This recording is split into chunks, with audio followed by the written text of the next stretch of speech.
another day of dialogue and reflection. Another day of dialogue and reflection left us with 4 priorities: to deepen institutionalization, to advocate contestability, to modernize technical tools, and to go for economic rigor over simplicity. We also had 3 panel discussions yesterday where we tackled the importance of merger controls, trust by design, and from the PCCI, from the private sector, we found out that the innovations ecosphere is limited to a few, with just 0.4% of the 1.2 million registered businesses in the Philippines considered as large and 0.6% as medium. And access to innovation is almost always limited to these 2. We also talked about shared gaps between developed and developing nations, as well as how regional cooperation can boost fair competition. Also in the afternoon yesterday, we covered some of the challenges faced by competition here in the Philippines, such as the absence of actual antitrust cases before Philippine courts, the relative lack of orientation of Philippine judges, the absence of public knowledge of antitrust law, and the dearth of industry data and historical record use cases, such as the Quezon City government's best practices, while a representative from Singapore talked about the Uber-Grab merger deal and the Uber-Transcab merger deal, while a representative from Thailand talked about data snowball and how to create tipping points. We also heard from a Philippine startup company, Dash Lab AI, with a suggestion for what he called a regulatory soft touch, to only regulate startups when they get to a certain size that makes them able to comply. Because if you regulate too early, he warns, these startups may fail to take off at all. I'm sure there will be plenty more critical takeaways from today's discussions. So without further ado, we now proceed to panel session 4, Sectoral Applications and Regulatory Synergies. Competition enforcement in strategic sectors such as e-commerce, fintech, telecommunications, and transportation presents both significant opportunities and complex challenges. While digital platforms have expanded access and participation, issues of market concentration, barriers to entry, infrastructure gaps, and rising costs continue to limit the benefits for consumers and MSMEs. This panel will examine how antitrust enforcement, together with sectoral regulation, can build institutional synergies that promote innovation, broaden access, and improve market outcomes across key sectors of the economy. And to moderate this session, we are pleased.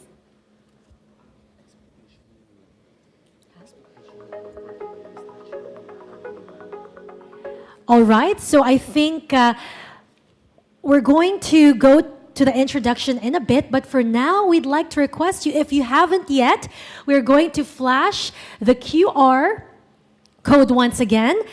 We'd like to hear from you. Do join the conversation. We'd like to hear from you what you're excited most about day 2 of the Manila Forum 2026, which panel discussion you're most looking forward to participate in. And all throughout the day, please don't forget, you are part of the conversation. If you have questions for our panelists later on, we've got 2 coming up.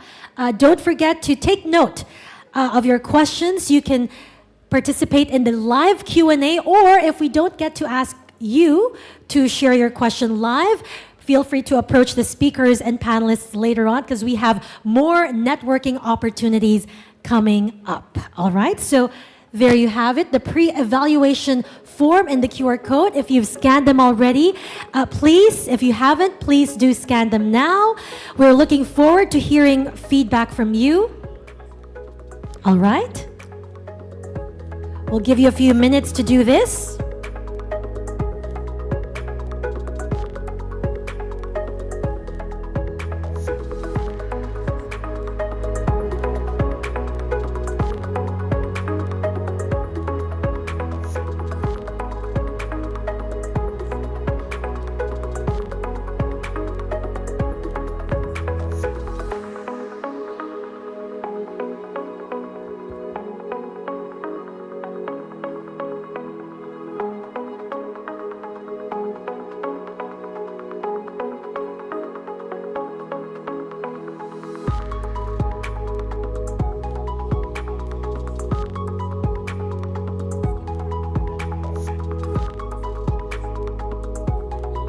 All right, I think we're all ready to meet our first set of panelists for today to moderate panel session number 4. We are pleased to welcome Attorney Carlo Agdamag, Digital Sector Consultant at the Asian Development Bank. He provides policy support on digital transformation, cybersecurity, and artificial intelligence, and brings extensive experience working at the intersection of law, policy, and technology. And joining him, our first panelist is Attorney Crystal Lin Uy, former Undersecretary of the Department of Economy, Planning and Development, and former Director of the Mergers and Acquisitions Office of the PCC. Now, at the PCC, she worked on key merger frameworks, including the implementing rules and guidelines for merger review, among others. In her role as USEC for Legislative Affairs at DepDev, she led and supported a range of priority legislative reforms, including the passage of the Konektadong Pinoy Act. She has also served as World Bank technical expert and continues to work on policy issues in areas such as AI and data governance. Now, our next panelist is Mr. Paulo Estrada, Division Chief of the Strategic Communication and Partnership Division of the DTI E-Commerce Bureau. In this role, he leads the Bureau's awareness, advocacy, and consumer education programs related to e-commerce. Prior to this, Mr. Estrada worked with the DTI's International Trade Group and the Bureau of International Trade Relations, supporting free trade agreement negotiations and representing the Philippines in various international fora. He also brings private sector experience, having worked with major e-commerce companies in the Philippines on government relations during the COVID-19 pandemic. And our third panelist is Dr. Benjamin Radok Jr., Principal Researcher at the Research Academy of the Bangko Sentral ng Pilipinas. Before joining the BSP, he served as Director of the Economics Office of the PCC, where he actively participated in meetings of the ASEAN Experts Group on competition and represented the PCC in international fora. Dr. Radok brings extensive experience across government, banking, and multilateral institutions. He also teaches economics at leading universities and has published research on financial stability, competition policy, and experimental economics. Our final panelist is Mr. Yu Hung Lim, Group Managing Director for Public Affairs at Grab. He leads Grab's regional public policy, strategic relations, policy advocacy, and public-private sector partnerships across Southeast Asia. Prior to joining Grab, Mr. Lim spent 14 years in management consulting, most recently as Managing Director and Partner at the Boston Consulting Group, where he led Industry 4.0 initiatives across Asia Pacific. He also began his career in the Singapore government, serving in the Ministry of Transport and the Ministry of Environment. At this point, we now turn the floor over to Mr. Agdamag. Carlo, go ahead. Thanks, Mimi, for that kind introduction. And many thanks also to the PCC for having me this morning. And congratulations on your 10th anniversary. It feels like a homecoming of sorts every time I attend a PCC event. So, fun fact, half of the panel on stage right now are PCC alumni, Bing and Crystal. And I think I speak on their behalf when I say that it's genuinely fulfilling to see how far the institution has come over the last decade. So we begin day 2 of the Manila Forum with a panel entitled Sectoral Applications and Regulatory Synergies. So after yesterday's discussion on how rapid digital transformation is reshaping competition policy and how competition authorities have been adapting, this session takes a slightly different step back. We want to ask, how do these changes actually play out across different sectors in practice? When regulators are faced with new challenges, particularly those faced by digital markets, the instinct is often to adapt familiar tools to new problems. The approach has served us well in many respects. But as markets become more digital, platform-based, and cross-sectoral, many regulators are now asking whether it is still enough. A line from Canadian Prime Minister Mark Carney's speech in Davos 2 weeks ago captures this tension well. Nostalgia is not a strategy. That's the spirit of this panel. Rather than assuming yesterday's regulatory playbook will always work tomorrow, we want to reflect on how competition policy interacts with sector regulation in connectivity, e-commerce, payments, and platforms. So at its core, this panel asks a simple but important question. What does it mean to institutionalize antitrust beyond a competition authority, particularly inside sector regulators when markets become more digital. We're very fortunate to have 4 distinguished panelists to help us think through this from different angles. First, Paolo will talk about e-commerce and what fair access for MSMEs look like in platform-driven markets. Bing will then turn to payments and financial inclusion and how the rules in this space shape participation for fintech entrants and smaller players. Of course, e-commerce and fintech would not have been possible without connectivity, so Crystal will reflect on recent policy frameworks in connectivity and how competition policy can complement those reforms to make digital markets more open and dynamic. And Yuheng will close the panel from the platform perspective, sharing how synergies between competition authorities and sector regulators can foster innovation and better service delivery across countries in the region. After each presentation, I'll pose a short question to connect one discussion to the next one, and then we'll open the floor to a broader exchange after.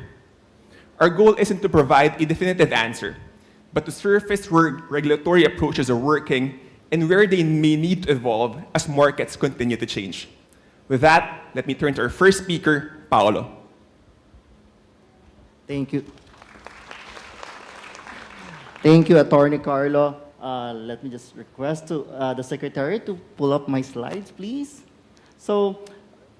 Okay. So before anything else, I would like to greet my co-panelists, a good morning, and our distinguished guests, our friends, our colleagues, and of course, our participants here joining us, and those who are joining virtually, I suppose. So first, let me congratulate the Philippine Competition Commission for organizing this annual forum and for their continued leadership in advancing competition policy in the country. It is a privilege for us at the Department of Trade and Industry, specifically our office, the E-Commerce Bureau, to be part of this event. Each year, this gathering reaffirms a shared understanding among policymakers and stakeholders that effective competition policies are vital in promoting inclusive, sustainable growth, especially in the face of digitalization. Today, allow me to provide insights on competition in the e-commerce sector and the policies we have in place to promote fair and competitive markets. To provide context, the Philippine digital economy continues to expand rapidly, with e-commerce as a primary growth driver. In fact, the Philippine Statistics Authority reported that the country's digital economy expanded to 2.25 trillion in 2024, contributing 8.5% to the gross domestic product. With this, e-commerce contributed significantly, accounting for 13.5% of the total digital economy, or 302.31 billion pesos. As the digital economy expands in scale and complexity, the need for a regulatory framework that safeguards trust, fairness, and competition in online markets has become more pronounced. That is why Republic Act number 11967, or the Internet Transactions Act of 2023, was signed into law on December 5, 2023 by President Marcos Jr. to protect consumers and businesses engage in e-commerce while promoting trust and security in online transactions. RA 11967 provides a comprehensive legal framework for e-commerce, covering business-to-consumers and business-to-business transactions, with consumer-to-consumer transactions explicitly excluded. It recognizes different business e-commerce models, such as e-marketplaces, online merchants, digital platforms, and e-retailers, and sets clear obligations and liabilities for each entity. RA 11967 identifies the promotion of competition as an integral part of building a robust electronic commerce environment. In this regard, outcomes that support competitive markets are also part of the law's core purpose and not just ancillary goals. RA 11967's implementing rules and regulations, its IRR, issued through a Joint Administrative Order 24-03 series of 2024, was a product of a whole-of-government interagency drafting process. The department worked closely with key agencies such as the Bangko Sentral ng Pilipinas, the Department of Agriculture, the Department of Information and Communications Technology, the Department of Health, and the National Privacy Commission. This collaboration helps ensure that sectoral requirements do not inadvertently raise entry barriers or distort competition in digital markets. Furthermore, the law mandates the DTI to maintain close coordination with other regulatory agencies such as I've mentioned, the ICT, BSP, NPC, and of course, PCC. In case of overlaps with their regulatory jurisdiction on e-commerce transaction. The same goes with BSP for payment-related activities. The law and its IRR include provisions to help level the playing field by discouraging deceptive practices and reinforcing fair competition across platforms. This includes the requirement to indicate the name, price, description, and condition of products or services sold online. This enhances transparency, protects consumers, and prevents unfair practices that disadvantage legitimate sellers and our MSMEs. Under the IRR of the law, one of the items included in the so-called e-commerce code of conduct is to compete fairly with other businesses in adherence to competition principles and all competition laws and regulations, including the Philippine Competition Act. To ensure the effective implementation of the law, the E-Commerce Bureau, our office, was established under the DTI. Our mandate covers various areas, all intended to create a safe e-commerce environment both for our businesses and our consumers. At the ECB, we formulate policies and programs that supports the growth of e-commerce as well as monitor and enforce compliance with RA 11967. Our office works also in protecting and empowering consumers by addressing online complaints, coordinating with concerned regulators and law enforcement agencies. At its core, the ECB's mandate is to ensure that e-commerce in the Philippines is safe, transparent, and fair, so businesses can grow and consumers can transact with confidence. On the side of regulatory enforcement and ensuring compliance, RA 11967 grants the DTI specific authorities. This includes, first, the power to issue summons, subpoenas, and compel attendance or production of documents in investigations or proceedings to alleged violators or witnesses. The authority to issue compliance orders to require conformity with applicable trade and consumer protection laws and regulations. The power to issue takedown orders for illegal or deceptive listings. And the establishment of a blacklist for non-compliant businesses.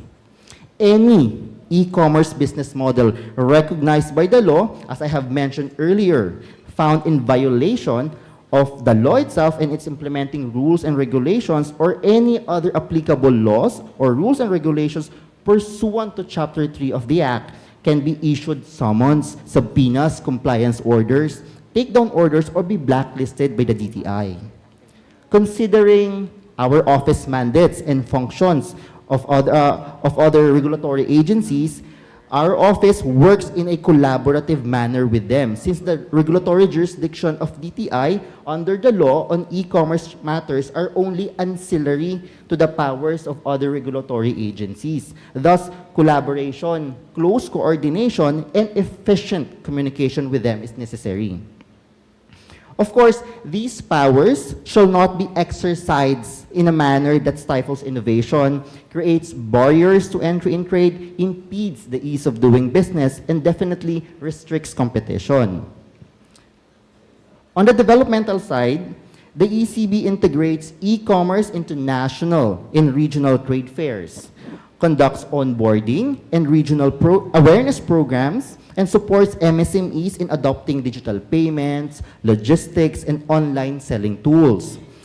Our office is not alone in this endeavor. We maintain close coordination and collaborates with e-commerce platforms, and players to realize our objectives of empowering the MSMEs, expanding their digital market reach, and enhancing their competitiveness. We also have capacity building programs through digital skills initiative like the Google Career Certificate or the GCC program, and partnerships with the Department of Education and academic institutions for the senior high school e-commerce track, among others. To further operationalize the provisions of the Internet Transactions Act, the DTI has implemented systems intended to make e-commerce safer and more transparent, both for our businesses and our consumers. These systems include, first, the Online Business Database. What is the Online Business Database, or OBD? It is a publicly accessible database that provides verified information about an online business availing of the Philippine market. The OBD is a tool that enables users to verify legitimacy of businesses and help regulators trace accountability in cases of unfair business practices. Another initiative is the e-commerce Philippine Trust Mark, or the Trust Mark. It is a government-issued digital badge that signifies compliance with applicable laws and good e-commerce practices. Built upon the principles on legal compliance, consumer protection, transparency, and ethical digital practices, this program aims to build trust between businesses and consumers in transacting online and encourage responsible online selling. In a marketplace often plagued by uncertainty, and the Trust Mark supports business legitimacy, credibility, and transparency. Furthermore, helping eradicate proliferating unscrupulous businesses that operates under the veil of anonymity. Thus, it levels the playing field for legitimate businesses and protects our consumers. The DTI also continues to enhance its DTI Consumer Complaints Assistance and Resolution System, or the CARE system, to support online dispute resolution, providing consumers and businesses with faster, accessible remedies. Taken together, these initiatives reflect the Office's core objective to build trust in the digital marketplace while enabling innovation and inclusive growth. The promise of going digital lies in its potential to expand the market, empower businesses, and enhance consumer access. However, realizing this promise requires strong, coordinated regulation among government agencies to ensure that the e-commerce environment remains fair, competitive, and inclusive for all. So in closing, the DTI and our office, the E-commerce Bureau, remain committed to working closely with competition authorities and other regulatory agencies to ensure that the e-commerce sector remains competitive, innovative, and trustworthy for our consumers and our businesses.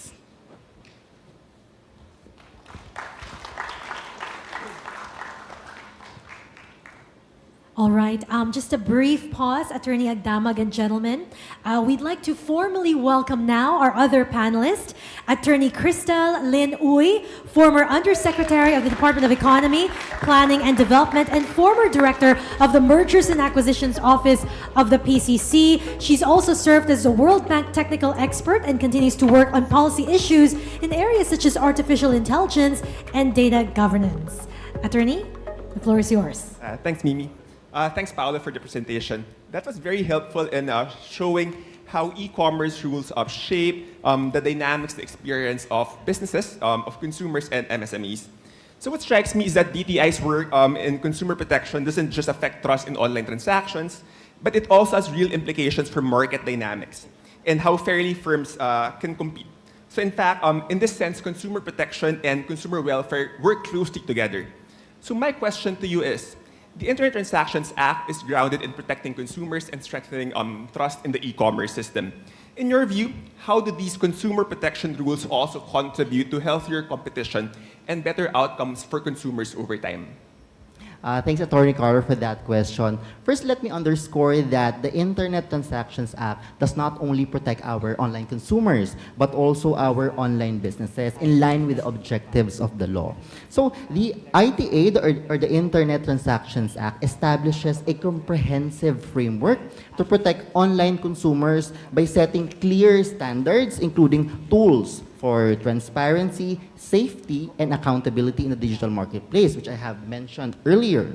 So, by clearly establishing these, consumers will feel safe in engaging in online transactions. Thereby, it increases consumer trust. When consumers trust the safety of a digital platform, they are more likely to utilize it, which increases market depth and encourages more merchants to enter the e-commerce space. These consumer protection rules promotes fair competition because it ensures that all businesses, regardless of the size, comply with the same standards, preventing unfair business practices that can disadvantage small players. It also leads to a more transparent marketplace, thus allowing our consumers to make informed choices.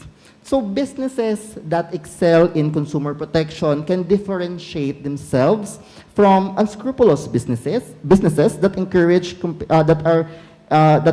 competition based on quality and service rather than just price. So these establishments that follow consumer protection standards build trust and loyalty, thus resulting in customer retention and contribute in their business's growth. So these consumer protection rules does not only safeguard individuals, but also it cultivates a more competitive and innovative marketplace by supporting an environment where consumers feel secure and informed. These regulations lead to a better outcomes for our consumers and a healthier competition for our businesses. Thanks, Paolo. Now, let us hear it from Bing to build on this from a payments and financial inclusion perspective. Bing, take it away. Thanks, Carlo. Good morning, everyone. So I'm really happy to be here. I was in PCC for 8 years, so nearly 8 years. So I'm 8 years. Yeah, so I'm really pleased to see familiar faces. So allow me to start my intervention with a general view before I talk a little bit about public land transport and banking to complement Paolo's discussion on e-commerce. So I provide examples on opportunities on how to institutionalize antitrust beyond the competition authority. In my view, effectively institutionalizing antitrust beyond a competition authority can help reduce regulatory uncertainty and therefore encourage market activity. Just imagine if you are a market entrant and then you are unsure if, say, if your business has to undergo 2 or 3 approvals, and then there's an uncertainty that it won't get approved by at least one of those regulators. Sector regulators have different public policy mandates that are outside of market competition, but these mandates are not necessarily inconsistent with competition policy. Regulators may use a different lens, something that we recognize, when they understand and address a public policy issue. But in my view, the objective is the same, and that is to improve societal welfare. So for example, in the domain of public land transport, a regulator may decide to limit the number of market players and impose high service standards, a strategy to ensure public safety, manage road congestion and pollution. So you are in Ortigas, this is a very busy business district, and getting into this hotel takes a really long time. So I am 1.5 kilometers away, it took me 40 minutes to get here. So just imagine how important land transport really is here. Now, opening the market to competition among many players without a nuanced understanding of demand from consumers and the limitations of road infrastructure can lead to ill effects, which in the parlance of competition policy we call ruinous competition. Meanwhile, consider an alternative scenario where the issuance of franchises and permits to operate has the following elements. The first, if the policy is aligned with demand conditional on routes. Second, if the policy recognizes the substitutability and complementarity of different modes of public land transport. Third, if it is implemented in a manner that is fair, reasonable, and non-discriminatory. And fourth, if the effectivity of franchises is time-bound. Now, if these four elements are adhered to, we could argue that the market remains contestable while regulators address their other developmental mandates. As you can probably imagine, this is easier said than done. Avoiding what we call ruinous competition in public land transport requires alignment and close collaboration between a competition authority and sector regulator. Now, the need for alignment and collaboration, as mentioned by Paulo earlier, also applies to other sectors. For example, a central monetary authority like the Bangko Sentral ng Pilipinas is mandated to maintain price stability, promote financial stability, and ensure a safe and efficient payment system. Now, given the interconnectedness of banks and other financial institutions, close supervision on the health of individual market players is important. For greater stability and operational efficiency, it is common for banks, especially in the Philippines, to undergo an M&A transaction and lead to fewer and larger market players. So, for example, in the area of savings banks, so the number of savings banks have declined by about 40% in the past 15 years. But that's really a result of M&A transactions. In the Competition Commission's pre-merger review of M&A transactions, parties commonly make transaction-specific efficiency claims. So it's something that the PCC, which for investigators is really a team of lawyers and economists, it's something that needs to be evaluated by case teams. Now, in my opinion, post-merger, post-merger review, there's a value in post-merger review by carefully examining whether such efficiency claims have actually materialized. But such an assessment can be facilitated by joint review and by institutionalized data sharing agreements, given that, for example, an M&A transaction between banks is separately evaluated by the central bank and the Philippine Competition Commission. But a joint review, I think, would be very valuable. Now, in the digital payments domain, the BSP regulates what we call EMIs. They are electronic money issuers that are either bank-based, what we call bank EMIs, or they are non-bank financial institutions. So in many cases, EMIs offer a wide range of products and services within their platforms that may or may not be within the purview of a central bank's regulatory powers. So if you open an app, so it's not just about funds transfer, but there are already products and services that are offered within that particular app. Now, in that scenario, overlaps in terms of jurisdiction can lead to confusion, even among regulators and consumers. However, if there is a common understanding of competition policy between agencies, the determination of what we call a relevant market in the context of antitrust can be facilitated and could reduce the risk of regulatory overreach. For example, in BSP now, there are many corporates that are closely linked to banks and EMIs. Now the question there is, do we also get to regulate the operations of these other firms? Now there's that risk of regulatory overreach, and we have to find a way to collaborate with, for example, SEC, which regulates these firms, to make sure that we ensure financial stability. Now, what does it entail to institutionalize competition policy outside a competition authority? So the first thing in mind is perhaps staff secondments, which can complement agreements on data sharing and collaboration during investigations. Now, given that I was in PCC for a long time, let me tap the back of PCC and say congratulations by saying these things. So first, in my opinion, PCC has done quite a good job in sowing seeds for the institutionalization of competition policy outside of PCC. So for example, engagement in the legislative branch of government helps deter the introduction of anti-competitive laws. Also, a directive from the national government requiring executive agencies to examine their own regulations for potentially anti-competitive provisions is also in the right direction. This is coupled with ongoing capacity building on what we call CIA, Competition Impact Assessment, within the larger program of regulatory impact assessment. So we recognize the importance of these initiatives, but we have yet to see sustainable fruits of these initiatives. So let me end there. Thank you.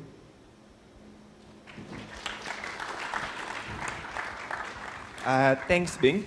That's very helpful in highlighting how close coordination between regulators or among regulators can improve competitive outcomes, especially in these very tightly regulated sectors. Now, I want to dig deeper a bit on financial regulation. My question to you. So payments increasingly determine who can actually transact and compete online. Now, what aspects of payments infrastructure or regulation matters most for keeping digital markets open and contestable, while still managing the objectives of a regulator? For example, in the case of a central bank, for instance, like balance in the system or balancing systemic risk. Thanks, Carlo. So the Philippines, the Philippines currently has several electronic money issuers or EMIs. Given that number, I think the number of players is indicative of ease of entry. So by the end of last year, there were 29 bank EMIs and 44 EMI non-bank financial institutions. So that's a lot of players. However, regardless of their participation, the clearing and regulation is centralized within the Bangko Sentral through what we call RTGS, or Real-Time Gross Settlement System, that allows direct settlement of retail payments. Now, given the interoperability of the system across market players, clearing can be done safely and quickly. However, even with many market participants, we recognize that some participants are dominant. So there are concerns on network effects that could perpetuate their dominance. But then, of course, we recognize that dominance is not against the law. Maybe it's a result of their efficiency or their innovation. But a move that is currently considered at the BSP is to lower transaction fees in EMI transactions. That could potentially increase the number of merchants and individuals who enroll into the system. But whether this will be effective in increasing competition in the digital payment space is, of course, an empirical question that we'll have to see later on. Thank you. Thanks, Bing.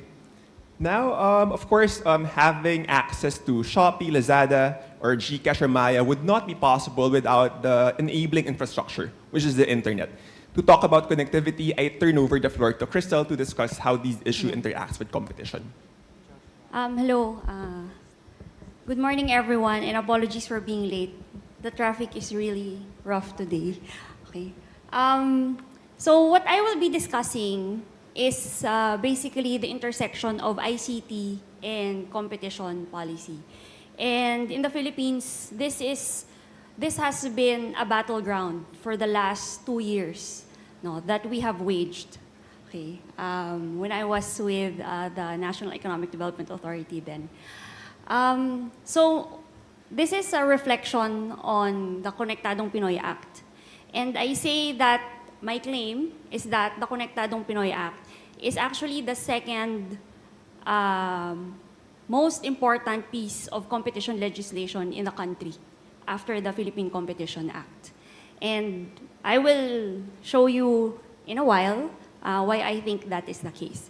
So before I go to the reflections, because I'm sure you're all eager to hear about my reflections / ruminations, I'll just go through quickly why KP, I think many of the people here from the competition agency knows this very well because I involved you in the drafting and in the IRR stages of this law.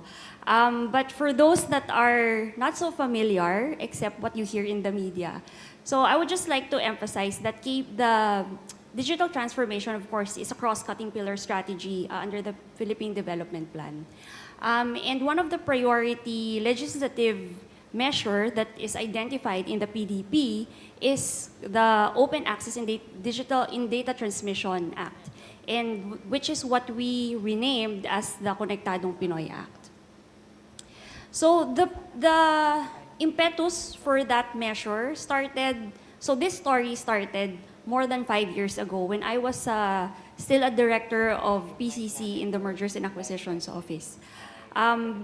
We have already done some market studies, especially in the ICT sector. And one of the things that we have identified is that the market for internet service is quite concentrated. It's dominated by a few players that are vertically integrated. And this has repercussions, of course, as you know, on the prices of the services, quality, of course, and innovation, as well as choices for consumers. So this slide just shows the state of broadband in the Philippines, which highlights that there are still many areas that are unconnected or experience low internet speeds. Right now, we are talking about artificial intelligence and how we can deploy that in the public sector and also, of course, in the private sector. But AI will remain inaccessible for many Filipinos that still do not have internet connectivity, especially in the far-flung areas. So this one shows how Philippines actually fare in relation to our peers when it comes to access, affordability, and quality of internet services. And you can see from the graph alone, the table alone, that there's much to be improved on the side of the country. Also, ICT price basket in select ASEAN countries where Philippines is quite high in relation to our neighbors. And also, for more context on the digital divide, because this has repercussions also on the growing inequality when it comes to accessibility of internet. Broadband internet can be seen as becoming more difficult for the lower income households to afford compared to other services as you see in cable, radio, even washing machine, electricity, but broadband internet remains very, very inaccessible.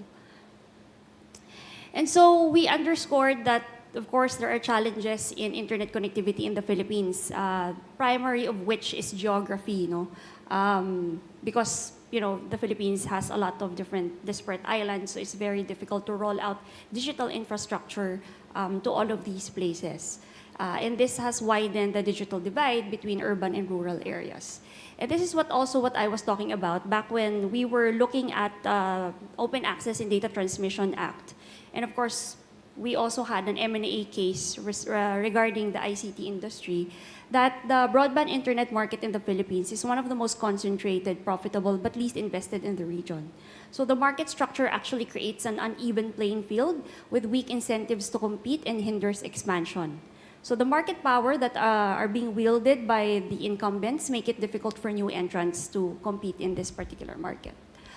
There's also the inadequate regulatory framework because the law that was used, or the framework for the ICT industry is dated, decades ago. So it really needs updating. And so we arrived at the Konektadong Pinoy bill at that time, but now it's now a law. And I just want to highlight some of the more important reforms that has implications on competition. One of which is streamlining procedures for market entry. So, legislative franchise requirement is unique to the Philippines. So if you want to roll out digital infrastructure and become a provider of internet services with digital infrastructure in place, you need two permits, so to speak. One from Congress and one from the regulator. So what is that in competition parlance? Obviously, it's a barrier to entry into the market. And this has been cited as one of the most important reasons why it's very difficult to actually enter into the market and participate in laying down digital infrastructure and providing the service, because you need to invest time and resources to be able to pass a law. And I know firsthand that passing a law is not easy. Okay? And so for smaller players, smaller firms that want to do the same, to enter into the market, how can they ever get that capital? How can they ever get that resources to be able to obtain a legislative franchise, not to mention the permit that is required from the regulator after the franchise is obtained.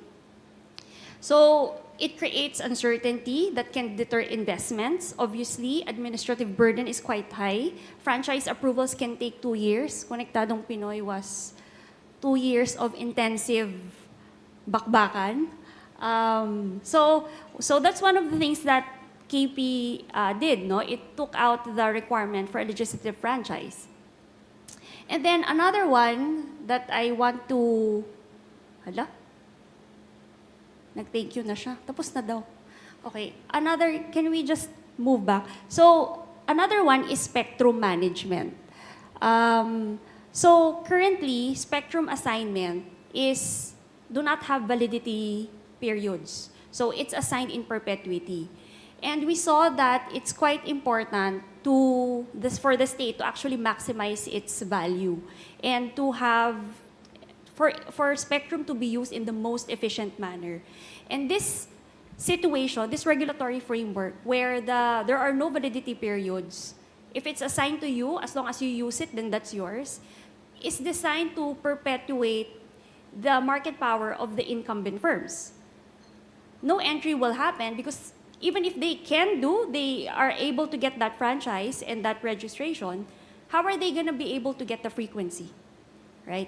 So we saw that spectrum reform is also urgently needed to complement the easing of the entry barrier.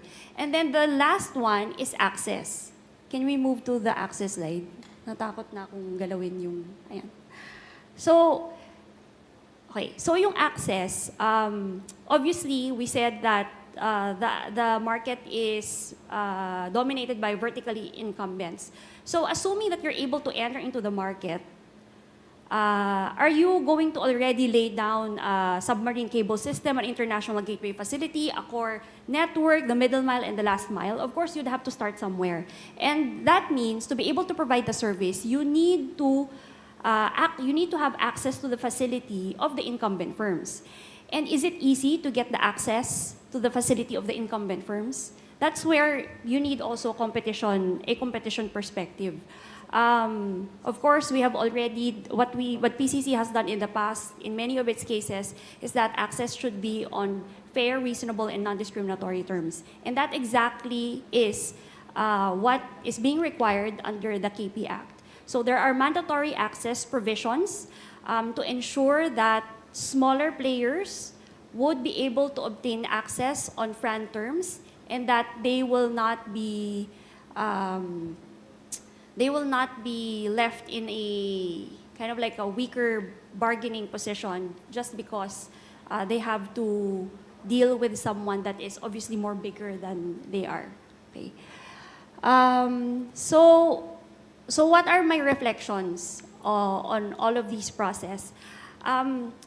I thought about it like for Konektadong Pinoy actually to become a good law, it obviously needs the fusion not only of the telecoms industry but also of competition, law, and policy. So you see how this law was able to merge the two in this particular sector because obviously, as we've seen, there are a lot of bottlenecks in the market, and having an understanding of the tools that are being used in competition policy, in competition work, allowed us to have a more to have a better design of the framework that will now govern the particular market. Because as we have seen, market structure will be obviously influenced by the legal design choice in all of these markets. So if you impose a legislative requirement for all of our industries, then what will be the effect? Of course, you will have, you will make it more difficult for firms to enter, right? And that will perpetuate the market structure. And so laws, regulations, all have an impact on how competition plays out in particular markets. And I think that's very important for regulators, not just regulators, but all government officers to kind of understand and how competition lens actually helps them to do their functions, to discharge their functions better. Because at the end of the day, as being said, it's all about consumer welfare, right? So competition policy and the other policies that the regulators have can go hand in hand.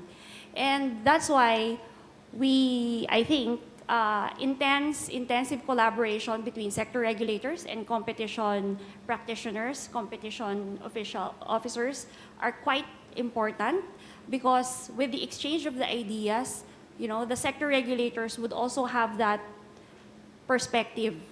And when they craft their rules, when they craft their policies, their guidelines, there's always that perspective where, is this good for competition in the market? Will this distort competition and just perpetuate incumbent firms and disallow entry of smaller and expansion of smaller firms? So that's my reflection. Thanks, Crystal.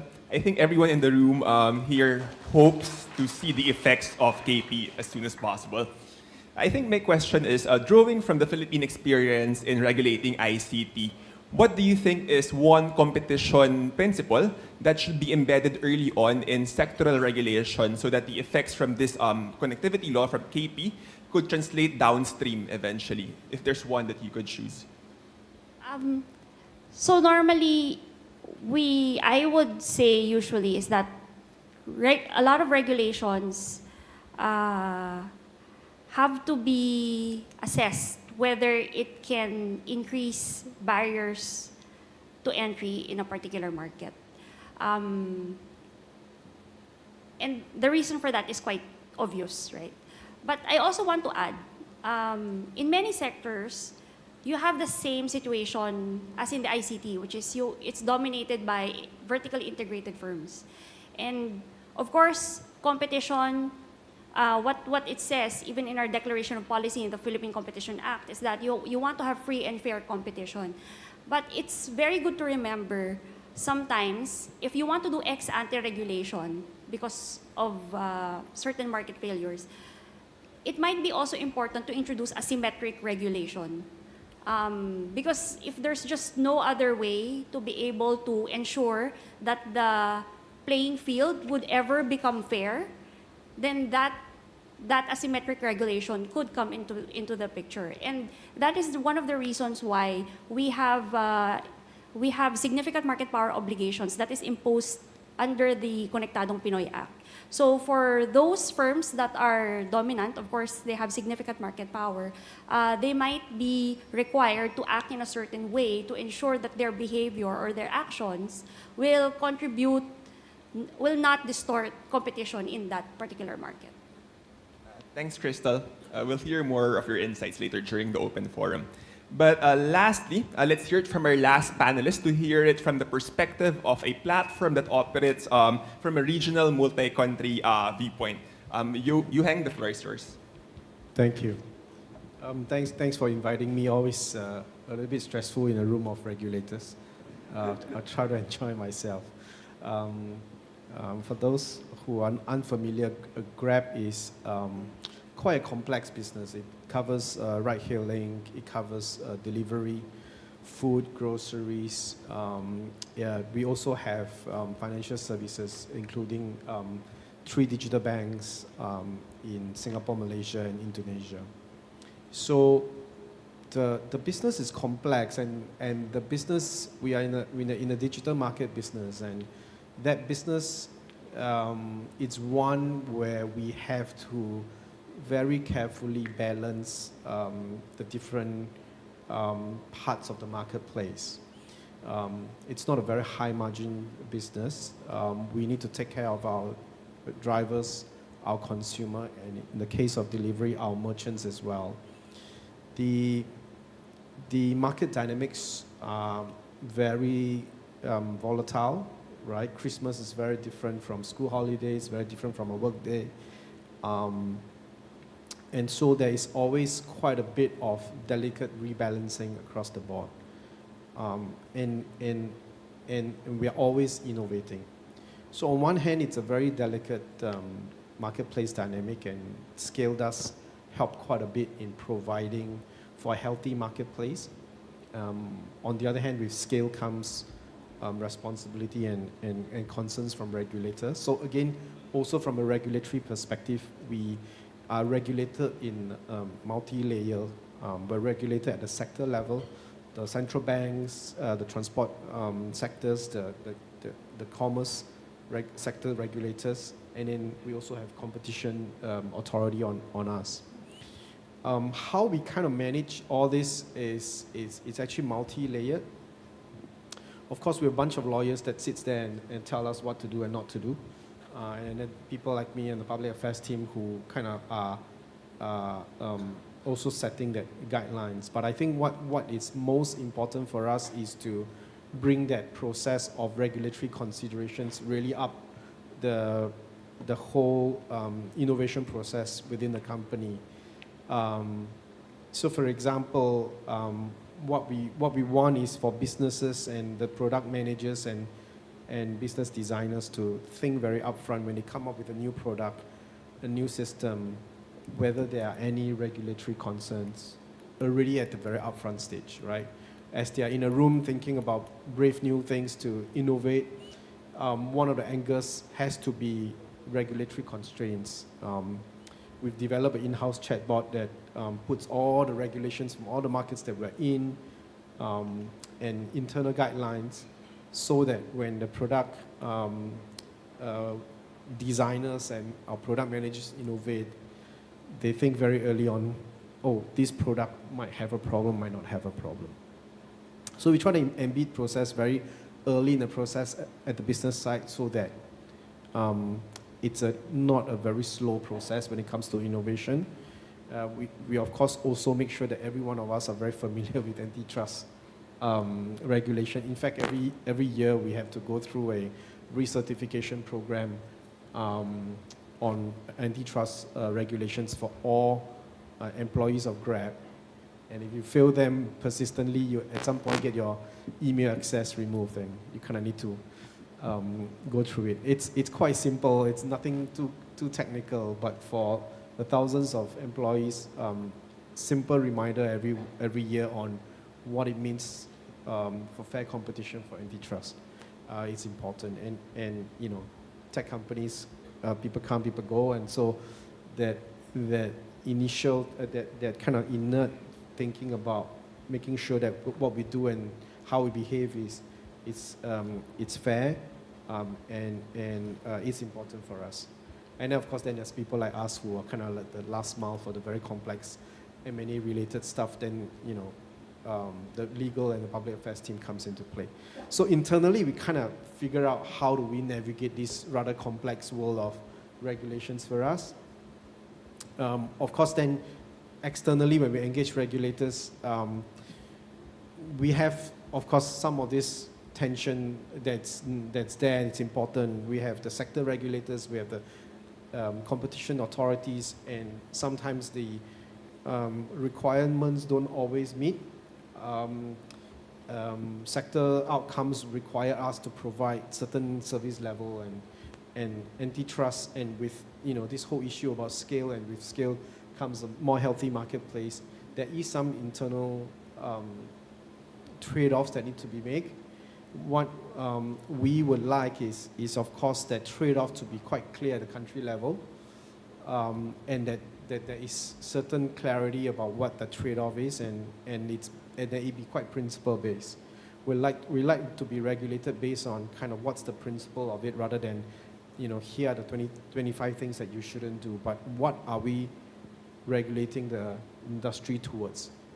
What's the ideal outcome? I think those are important for us. And as I mentioned before, we are innovating intensely, and we have to, given the market dynamics. And so some version of flexibility which allow us to innovate a little bit more. I think we can't have open for all innovation, but some version of that I think is helpful. And then lastly, it's kind of really collaboration. I think my experience have been the way we think about our business and the way regulators think about our business is very different, and therefore a lot more interactions, forums such as this allows both sides to kind of come together. So I feel like if it's principle-based regulation, if there's some room for us to be able to innovate and have a lot more dialogue to kind of just understand where you guys are coming from, we are coming from, I think we'll be able to manage this. I would say also that I think there's a lot more new stuff that's coming up. So whether it's the AI regulation, autonomous vehicles, a lot more new issues coming up. So I do think that we're kind of stuck together, and there's a lot of intense work that's going to come for us in the future years. Yeah. Thanks, Yuheng. I'm not sure if the PCC is happy to hear that you're going to be stuck together for the foreseeable future. But anyway, you've mentioned about very helpful the process of GRAB in regulating or like having an internal multi-layered approach in that dealing with regulatory risks internally. But externally, I want to ask you, given your experience dealing or engaging with different regulators across multiple countries, what tends to make regulatory coordination work well in practice for digital platforms, and where do gaps or inconsistencies most often arise across different jurisdictions? I think I'm going to say a very boring answer, but like open conversation, open dialogues, there's always this fear that when you, less is more when you deal with regulators, so try not to say a lot of things so that, and you hope you can get away with it. And I think that's never a good policy. Regulators are there, and so it's much better to kind of have more upfront conversation. And my experience have been the regulators are actually quite understanding of where you are as a company and what are some of the constraints that you have. And ultimately, ultimately the regulators are there to ensure certain outcomes. And those outcomes are aligned with our outcomes. So in a way, we're all trying to get there. We want to provide a healthy digital marketplace that can serve our stakeholders. We all agree some form of regulation is important, and therefore some quite open conversation is important. Now, for that open conversation to take place, trust needs to happen. Right? And trust can only happen if you know each other's concern and understand the different perspective. We might not always agree, and that's okay, but that different perspective is important.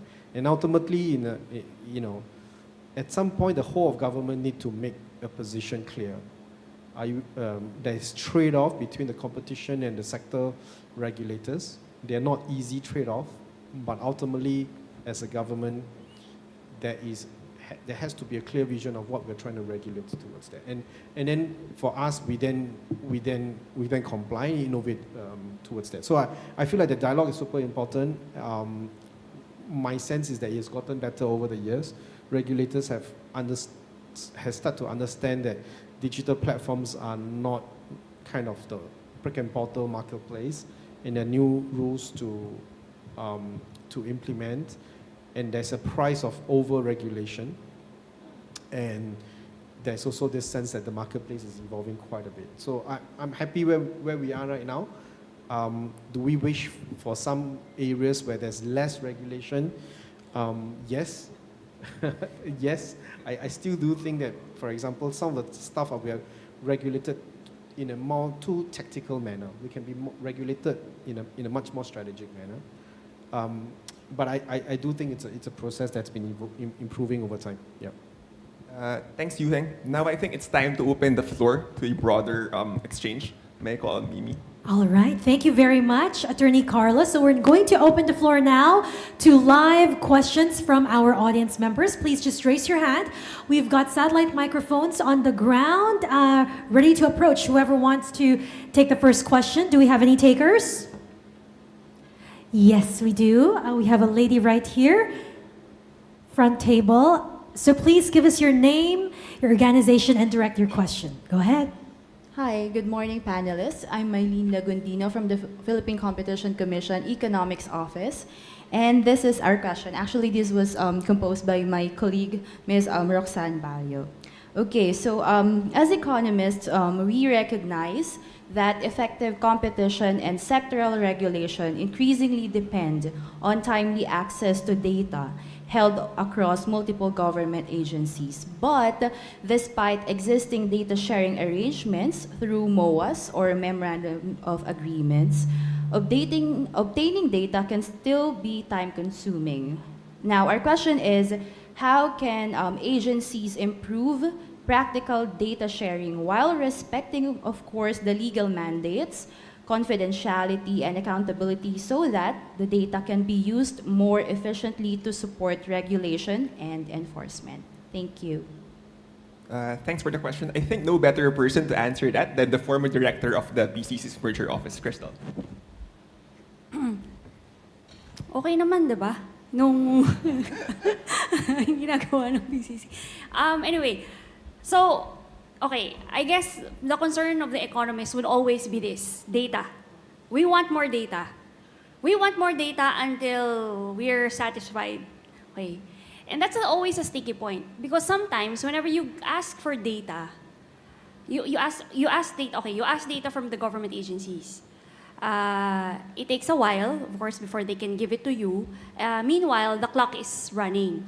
So at the same time, in parallel, you have to also be strategic. You have to also get sources of data from everywhere that you can. And that includes, of course, market research firms. You can get data from the participants in the market themselves, right? You do interviews with suppliers, customers, consumers, competitors, right? So that's a rule. Now, if you really need data from the government and it has become quite difficult, there are ways to not just rely on the memorandum of understanding or agreement, but I think that's where the personal relationship would also come into play. Because from my personal experience, since I've moved to the departments, it's always easier to obtain data when there's trust between the two agencies or the people that are requesting it. So that can be something that can facilitate your request. Now, I have to also caution that sometimes we try to get perfect data, but that will never happen in any of the cases that we are doing. And sometimes we have to resort to, less perfect data. And I think it's fine as long as we make, we declare those reasonable assumptions that we have made. Okay. Basically, what I'm saying is that even if the government agency do not furnish you that data, that shouldn't be an excuse to paralyze the case work, so to speak. And there are other sources, I'm sure there are other sources that you can use as a reasonable or a proxy to what you are actually looking for. And so now I go into the importance of data sharing between government agencies. Actually, it's not just PCC that's very concerned about it. We have been, in the World Bank, we have been working on actually on this particular issue, which is data sharing. And we thought government should do more in terms of identifying what are the documents or the information that can be shared across government agencies. And one of the bottlenecks that were identified was that government agencies normally do not classify their data in accordance with the regulation. And the regulation for classification of data is also very outdated. So currently, the ICT is actually working on updating the classification framework for data.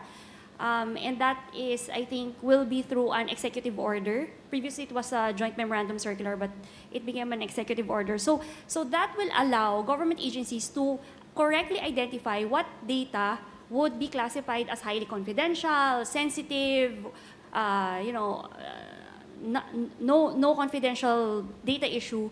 And that can actually facilitate, or that will bring comfort for the government agencies or the government staff that's the custodian of the data to actually share pursuant to the memorandum of agreement. But of course, as I said, it's very useful for you to get to know or have close relationships or working relationship with the sectors that you're constantly working with. right? So for example, with the SEC, or you have a MOA with NTC, with ERC, because that will facilitate the request. You know, you can create Viber groups. So, sir, can you give the data? We need it now, right? So there are ways to go about it. In my 5 years of being director of M&A, of course, we have belabored the delayed submission of data, but that has never stopped us from providing quality analysis. And that shouldn't be the case for everyone. All right, we have time for one more question from our audience members. Do we have another question? We have time for one more. No? Going once? Oh, we do. Yes, the gentleman here. We'll have a microphone handed to you, sir. All right. Hi, good morning. Johannes Bernabe. I was struck by what Mr. Lim mentioned about Grab's objectives being aligned with regulators. To my mind, Grab as an operating entity would want to have as much market share and would want to maximize its profits. In a sense, a regulator or even the PCC would have red flags on that, because when you get such a dominant market share, then there will be an inference or an implication that there might be a tendency to behave like a monopoly. And that's why when Grab acquired Uber's operations in the Philippines, it was subjected to certain conditions. Secondly, in terms of profit maximization, again, not perhaps from PCC's perspective, but from the sector regulator perspective. LTFRB, the Land Transportation and Franchise Regulatory Board, would always impose caps on the price surges that you are able to impose. So that, to me, would seem to be diametrically opposed objectives. So how would you reconcile that? The second thing, and if I may abuse my privilege, ask Crystal, with the Konektadong Pinoy needing so many guidelines and regulations, and the private sector essentially trusting only you to do those guidelines and regulations, what happens now with your move to the DOF? Who's going to do all of those regulations? And it's a real problem for many of the telecoms entities, because they have talked to the DICT, they have talked to many other so-called experts, and a lot of rhetoric is heard, but not a lot of substance. Thank you. I was hoping we run out of time, and I don't have to answer the question. Okay, so let's dive into. I think maximize profit. It's of course we are business. We want to make money, but in a business where you are in a marketplace, I don't think we go around trying to maximize and charge as much as we can, because again, if the price is too high, consumers are not. There's a clearing price that makes sense. If we don't make it worthwhile for our drivers to drive, we don't have supply. If Grab takes too much, the whole marketplace falls apart. So there is an optimal sort of take rate, and that is frankly very complex, and what we are not optimizing for is how much can kind of Grab make out of the system, but how healthy, what's the fulfillment rate, right? Every time you call a Grab car, do you get one? Is it 10 minutes or less away? So that's kind of what we are optimizing for, and in a way, that's what government wants as well. It wants a product that can serve the people as well. So I think that's ultimately there's no disagreement at that part. We might disagree on how much we can search, how much we cannot search, how much do we want the economics to regulate itself, or we kind of want to set caps and price regimes. By the way, Philippines is the only country that we actually have kind of this quota system versus sort of in other markets where over time it plays itself out. The other question about market share and maximization of market share, again, I think, again, that's my point earlier, which is the government needs to kind of figure out, because there is a trade-off. We can have 5, 10, 15 players all having pretty low market share, and consumers are just going from app to app. If I want to go from home A to B, I will open up 7 apps, compare prices, and hopefully by the time I go back to the first app, the prices doesn't change, and yada yada yada. So like from a consumer perspective, having a fragmented market doesn't make sense. On the other hand, if it's kind of an app that has strong market position that allows for consumers to know, if I want to get home, I'm sure I can get a car, and that the price is not going to be crazy because there's enough supply. That might not be a bad thing, right? Of course, if you're in a highly dominant market, then maybe some other form of regulation when it comes to service level and things like that needs to be in place. So I think government needs to make a choice of, do I want to have 2 airports in the city and the 2 airports are competing, or do I want to have 1 airport in the city and I regulate the quality of the airport, for example, right? Those are kind of classic trade-offs that government needs to kind of make quite early on. And of course, the starting point for every economy is different. The regulatory regime is also very different. Singapore is very different from Philippines. And so we also kind of need to figure out where the starting point of each of the country. The Singapore regulations won't work for the Philippines. Neither would the Philippine ones work in Vietnam, for example. And so there's also that whole heritage and philosophy that the government has in each of the country. And so specifically for the Philippines, I think we need to figure out what works best here, given the condition here and the traffic and the delivery situation here, not try to also just blindly copy from another country. Hopefully that answers some of the questions. Crystal? Mamaya na natin pag-usapan. So, there are a lot of issuances that are still required, no? And that is the reason why we have specifically included PCC in all of them.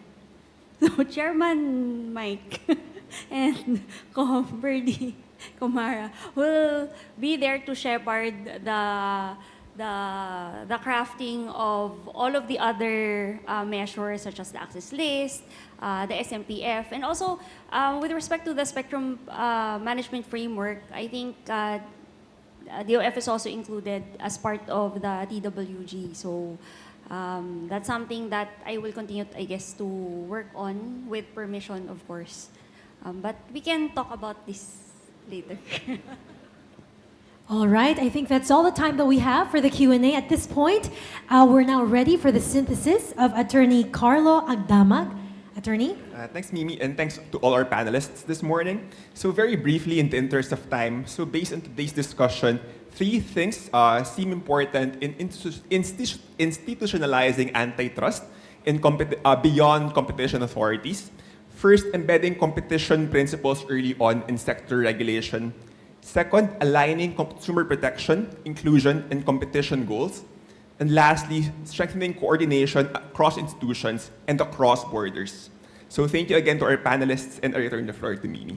Thank you once again, ladies and gentlemen. A round of applause, please, for our panelists and our moderator. At this point, we will now proceed with the awarding of certificates of appreciation. May we call on stage Philippine Competition Commission Executive Director Kenneth Tanate to award the certificate, sir.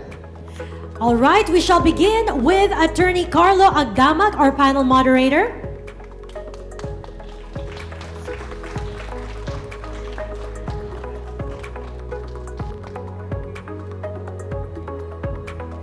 Up next, Attorney Crystal Lynn Uy.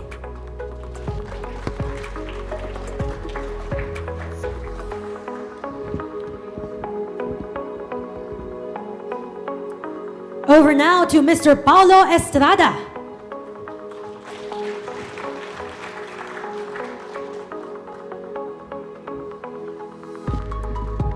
Next, Dr. Benjamin Radok Jr.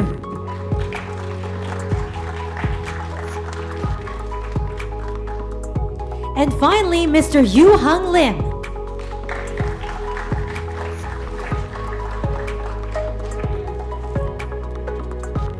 All right, we'd like to request all our awardees to remain on stage in front of the seats for a class photo.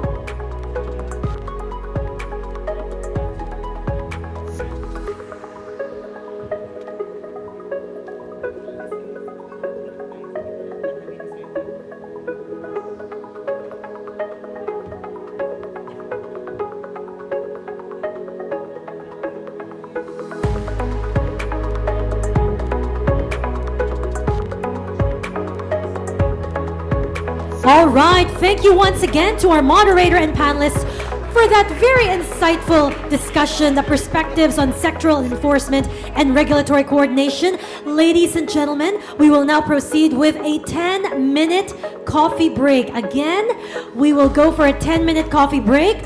Kindly pay attention for the announcement to resume the program after which. Thank you very much. And enjoy the break. Do take this opportunity to network. If you still have questions for the panelists, feel free to approach them. Thank you. And of course, as practiced, you are free to bring the food and drinks inside of the ballroom. So again, the coffee break will last for 10 minutes. We'll see you back here for our panel session number 6.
Every day together,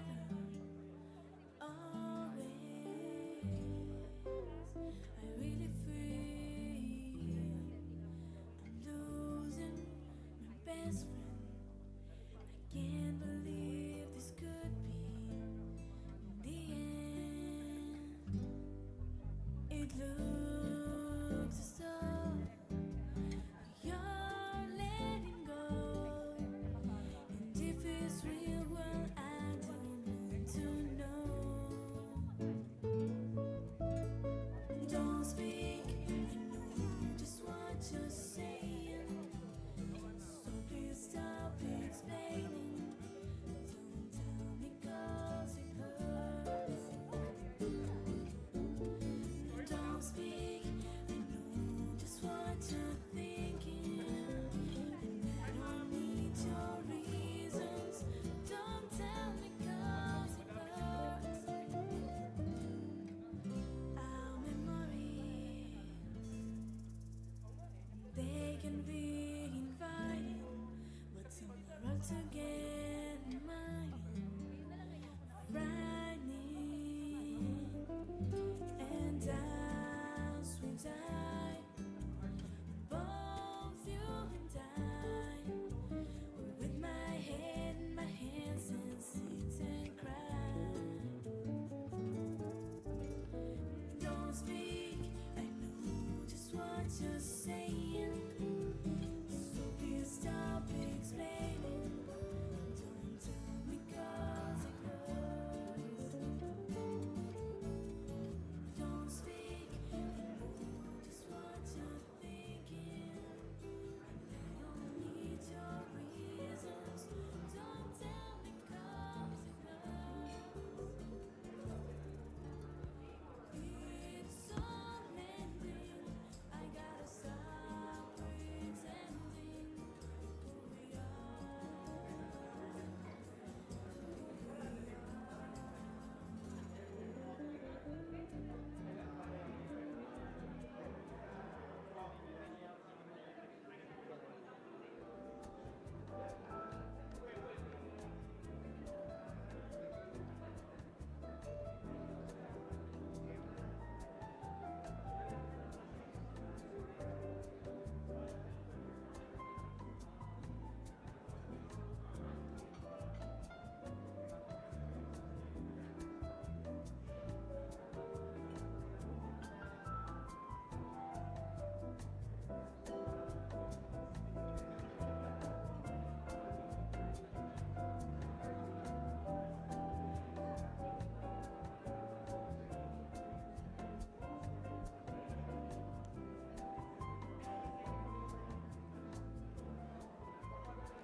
Good morning, ladies and gentlemen. We'd like to request everyone to grab your plates and your cups of coffee and feel free to bring them inside the ballroom. The program will restart in a few minutes. In the final stretch, we are having the panel session number 6, Building the Future of Antitrust, Regional Pathways and Institutional Priorities.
May I now call the forum back to order as we proceed to panel session number 5, Building the Future of Antitrust, Regional Pathways and Institutional Priorities. Again, we'd like to invite everyone back into the ballroom as we resume the program. Thank you very much. Feel free to bring your plates and your coffee into the ballroom. Enjoy them while we all participate in the upcoming panel discussion. All right, welcome back. Now, if you look ahead, competition authorities face the challenge of building resilient institutions that can adapt to evolving markets, emerging technologies, and increasingly complex policy landscapes. This next session reflects on long-term priorities for capacity building, organizational reform, and regional cooperation, while balancing global best practices with local development needs. The discussion will also explore emerging frontiers in competition enforcement, including the integration of sustainability goals, the intersection of competition policy with labor and health markets, the role of artificial intelligence, and the development of new tools for assessing market power. Now, our moderator for this session is Dr. Clarissa David, Senior Country Officer for World Bank's Philippines, Malaysia, and Brunei Country Management Unit, working on country programming, engagement, and strategic initiatives. She was formerly Director of the Communications and Knowledge Management Office of the PCC. Ladies and gentlemen, a round of applause, please, for Dr. Clarissa David. And joining her as panelists are Attorney Johannes Benjamin Bernabe, Senior Advisor at the University of the Philippines Law Center and a founding commissioner of the Philippine Competition Commission. During his time at the PCC, he worked on a range of competition policy initiatives, including co-chairing the International Competition Network's Advocacy Working Group and chairing the initial negotiations for the ASEAN Framework Agreement on Competition. Our second panelist is Attorney L. Sid Butuyan, who, like our previous panelist, also served as an inaugural commissioner of the Philippine Competition Commission upon its establishment back in 2016. He's currently Director and Chief Ethics Officer at UNICEF at the United Nations in New York and is participating in this panel in his personal capacity. Attorney Butuyan brings extensive international experience in governance and integrity, having spent over 15 years at the World Bank leading global anti-corruption and legal reform efforts and having held senior roles at the Green Climate Fund and the Asian Infrastructure Investment Bank. Our next panelist is Dr. Adano Roba, Director for Policy Research and Quality Assurance at the Competition Authority of Kenya. In this role, he leads economic analysis, policy, and research to inform competition decisions across markets and has overseen market increase in sectors such as digital credit, online food delivery, and grocery platforms, agriculture, and manufacturing. Now, prior to this, he also served as senior policy analyst at Kenya's National Treasury, contributing to legislation on extractive industries and climate change. And last but not the least, your final panelist is Dr. Jamil Paulo Francisco, Executive Director of the AIM Rizalino S. Navarro Center for Competitiveness and Academic Program Director of the Doctor of Business Administration program. He's also an Associate Professor of Economics at the Asian Institute of Management. Dr. Francisco is an internationally published researcher whose work focuses on entrepreneurship and the competitiveness of micro, small, and medium enterprises, including research on regulatory compliance, the future of work, and ASEAN economic integration. At this point, we now turn the floor over to Dr. David. Thank you, Michelle, and good morning, everyone. Before I begin, I'd like to extend my thanks to the PCC and congratulations on the anniversary. It's really great to see how far PCC has gone. I'm here with former commissioners and batchmates of former PCC officials, so I'm glad to see everybody here and celebrating all the milestones and important achievements of the PCC. This is our final panel for the conference, so I'm hoping that this will be a chance for us to really take a look at what we've been discussing over the last 2 days and take a big picture view of what lies ahead of us and look to the future to where competition authorities should end up, right? We're at the end of 2 days of discussions, which have been really heavy on digital economy, challenges of data, challenges of capacitating authorities in order to respond to all of these new technological changes that are happening at breakneck speed. And in this panel, we will aim to look forward and bring us a little bit back to fundamental issues of institutions. A good chunk of this conference has focused on data, dominant platforms, algorithms, AI, and these are all going to continue changing markets and stretching our traditional competition tools. What would these changes mean for how competition institutions should evolve? How can they always remain fit for purpose? And across the world, antitrust enforcement is operating in the middle of major structural change. Digital technologies are accelerating the accumulation of market power, often across borders and at speeds that make it hard for the institutions to catch up. At the same time, as we heard yesterday during the keynote, enforcement capacity in some economies, especially developing economies, are left behind. The speaker highlighted how cartel enforcement tends to be weaker in developed economies. Effective intervention, which depends heavily on strong judicial systems, can remain elusive. And in some contexts, and I hope we deal with it in this panel, political economy realities constrain what is realistically enforceable. All this is unfolding amid broader global shifts on geopolitics, where technological leadership and rule-setting power may become concentrated in a few advanced jurisdictions. So in this panel on the future of antitrust, regional pathways and institutional priorities asks a simple but difficult question. How can competition authorities which are currently struggling to navigate rapid technological change and shifting global power stay focused on their core mission, serving their own citizens, consumers, workers, and businesses? And to begin, I will pose a question to all of our panelists. In your view, and based on your experience, you all have deep experience in this area, what is the most critical institutional constraint? It can be enforcement, policy, or otherwise, faced by competition authorities in the current global landscape. Why and how is it challenging competition institutions? And maybe I will go by way of who traveled the farthest. I will start with, I don't actually know if New York or Kenya is farther. Let's just start with Mr. Adano. Please go ahead. Thank you very much. And first and foremost, I would like to thank PPC for inviting the Competition Authority of Kenya. And I'm very glad to be here once more again. And also congratulations to your 10th anniversary, which from the discussion yesterday, I think it's very a good milestone for your age that you have made so far.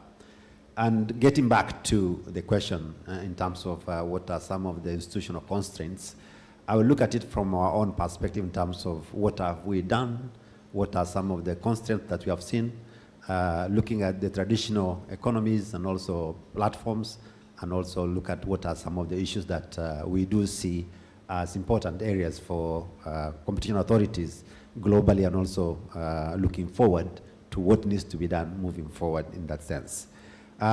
In our view, I think the digital age, the market has increasingly been rising from market network, control of data, and system lock-in, which are some of the characteristics that also been mentioned, and therefore platform gatekeeping, rather than purely from sales of output levels, have become very important.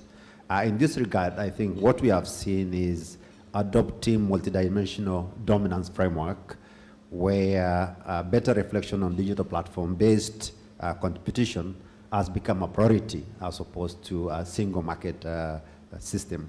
In this regard, therefore, traditional competition indicators such as HHI or market concentration levels are still relevant, where they are designed for relatively stable product-based market. And therefore, digital and data-driven environment is really the core moving forward in the digital landscape. There's need in this regard to introduce interconnected platform scrutiny for digital and competition environment. And we do see as an authority, we increasingly need to evaluate dominance across interconnected platform ecosystem, and rather than a single product, such as looking at the payment search engines, app, to reinforce power in digital market, and also look at what are some of the obstacles for small entry competition space, and moving from that into multi-sided market ecosystem analysis. From our perspective, we have looked at, we have gone beyond that single market to look into sheer rider numbers, to look at factors like driver lock-in as one of the important aspects, data control, and network effect, to see what are some of the issues as opposed to traditional market. The question, therefore, in our view, is not entirely about to discard these tools, traditional tools, but rather how to supplement them with more dynamic, forward-looking analysis, and therefore the capacity to capture rivalry for the market, and also just within market competition, how that affects competition regulation in our ecosystem. More clearly, looking now more clearly at some of the constraints, looking back to traditional ecosystem and the digital market, we look at it from perspective of what are sources of data for traditional market as opposed to the current digital market. What will be the relevance for quality of data that we see for market analysis and for competition authorities to make accurate and reliable decisions that stand the test of litigation by court of law. As we all know, when the evidence is not strong, we are more likely to lose and incur litigation costs. And therefore, we need to look at what are the sources of data, what will be avenues for intelligence gathering for competition authorities, and how can that data test, court test, in the event that parties take us to court. So that kind of approach is very important, looking at the challenges that come before competition authorities globally. In this sense, then I do see that evolving digital market become extremely important, given the rapid nature of the evolution and some of the issues that's around capacity building and the need for technological installations by competition authorities, what in some instances they have referred to as forensic lab establishment, to gather data from devices like mobile phones and computers, as opposed to hard paper, which we used to collect from stakeholders in terms of providing evidence. Capacity building is very important for staff. One of the most important, in my view, asset for competition authorities is not the installations, it's manpower. They need to upscale capacity so that we move with industry in terms of digital ecosystem, what has been discussed this morning in terms of different technologies. That is very important for us to keep pace with that technological advances. And finally, I would like to look at it in terms of the divide between ex ante and ex post for regulation purposes. I think the competition authorities are largely focused on ex posts, whereas sector regulators looking at policy and economic regulation, they have always looked at ex ante. With rapid evolving technology, we do see there's a kind of a blur between these two approaches, economic ex ante and economic regulations or ex post. And these are some of the areas where we might need to be very careful in terms of how competition authorities can differentiate and define their role more clearly, different from ex ante regulation as developed by sector regulators, which look at economic analysis and regulation of policies in digital landscape. Thank you very much. Thank you so much. Really interesting points. Thank you. And this sort of concentrating control of data, which is going to be the lifeblood of competition authorities' analysis and investigations, is really something that all jurisdictions will have to deal with, right? All the platforms are in some other country. It's very difficult to obtain data, etc. So, and your point, Dano, on ex ante versus ex post, we will come back to it when we discuss this balance between competition and competitiveness. Where is the role of competition authorities and where can you contribute? So the next person who traveled the farthest is El Cid. So I'll turn over to Attorney Butuyan next. Thank you, Clarissa. Thanks to Chair Mike, the commissioners, and the staff of PCC for inviting me. It's been 10 years, haven't been back since. So this is sort of a nostalgic travel down memory lane. We were then young, scrappy, and hungry. We were setting up the commission. So being an ex-commissioner, let me abuse my privilege and try a little bit being provocative and controversial. Clarissa, you asked what's the future in antitrust, and let me answer by saying that the past is the future. And let me take you a little bit with a PCC origin story. So in 2016, when we were trying to recruit talented staff members for PCC, our pitch was antitrust work is cool. It's cool because in the end and deep inside, we believe that antitrust is a deeply democratic project. That's the only way we can really entice, bar top-notchers and, sumas from the economic school to join us. We told them that unlike any other areas of law, competition law is not about preserving power. It is about the opposite. It's about restraining power. It asks how concentrated economic power can morph into concentrated political power.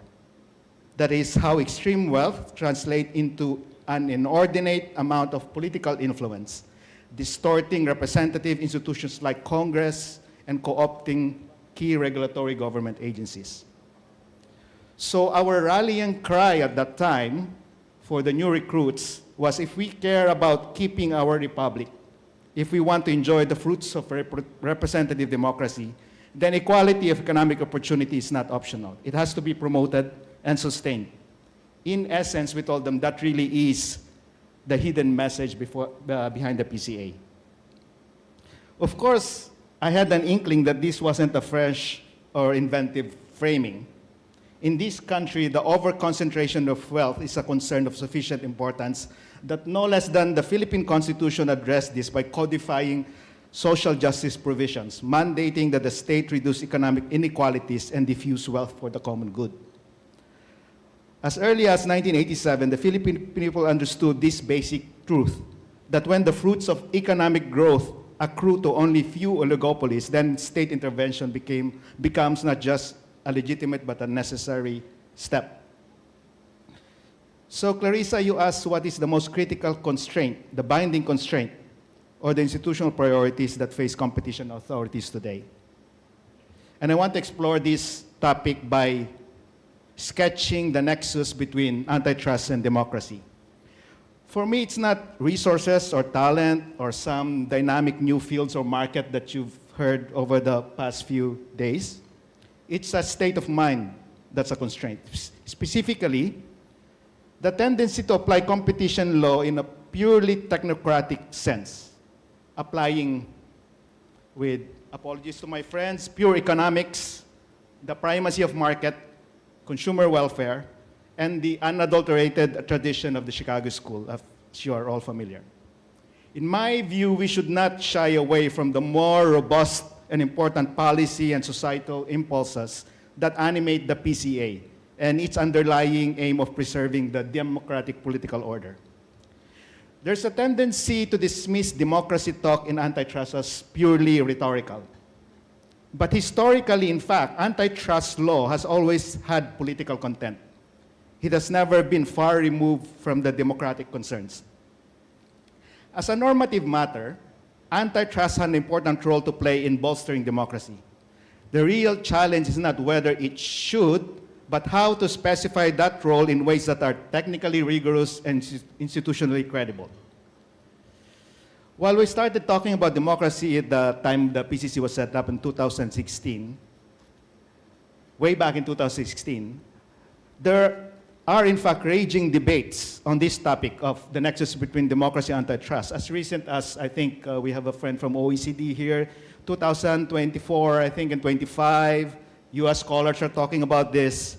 There's a nice article by somebody in Michigan, Danielle Crane, who traces the trajectory of this topic. But a resounding critique argues that the predominantly consumer welfare model that has dominated for decades and championed by the Chicago School has narrowed antitrust too much. By focusing on price and output, it has ignored broader harms inflicted by monopolistic practices. This has allowed the current reality where corporate giants amass unprecedented power, squeezing out competition, stifling innovation, and undermining the democratic public or fabric of our society. And this is where the new Brandeis School draws its arguments. You know, we've heard of the movement perhaps spearheaded by Lina Khan, the US FTC, Tim Wu, who was at NYU, I think, who championed a lot of these ideas.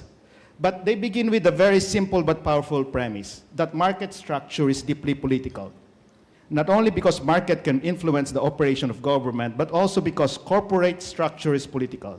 It inscribes what we can and cannot do, thus imposing on citizens a form of private governance unaccountable to the public. They argue that in highly concentrated markets, a few dominant companies can assume enough power to restrain and even control the actions of others. This violates democratic norms, whether or not it translates into distortion of government processes. Khan and her partner, Professor Teachout, create a taxonomy of forms of anti-democratic private governance. The first set of concern is distortion of government processes through such mechanisms as lobbying, campaign finance, government staffing, recruitment, too big to fail dynamics. A second set of concern that emanates from corporate bigness, including the ability to set rules, extract rents, and dominate economic life.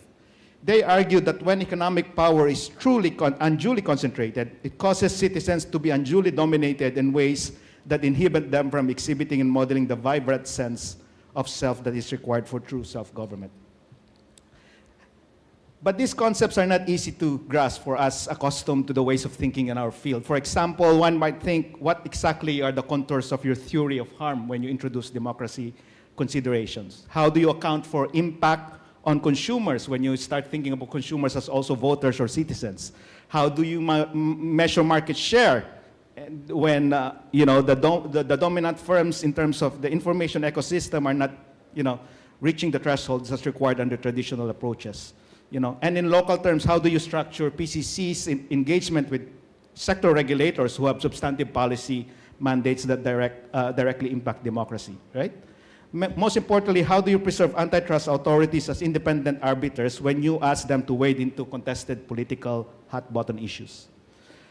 My plea is not to rush into embracing democracy in mergers or enforcement. My plea is to remain cognizant of the impact of antitrust in democratic processes. And this could mean very practically in a few areas, in practical areas. And let me end this with this, Clarissa. One is in advocacy.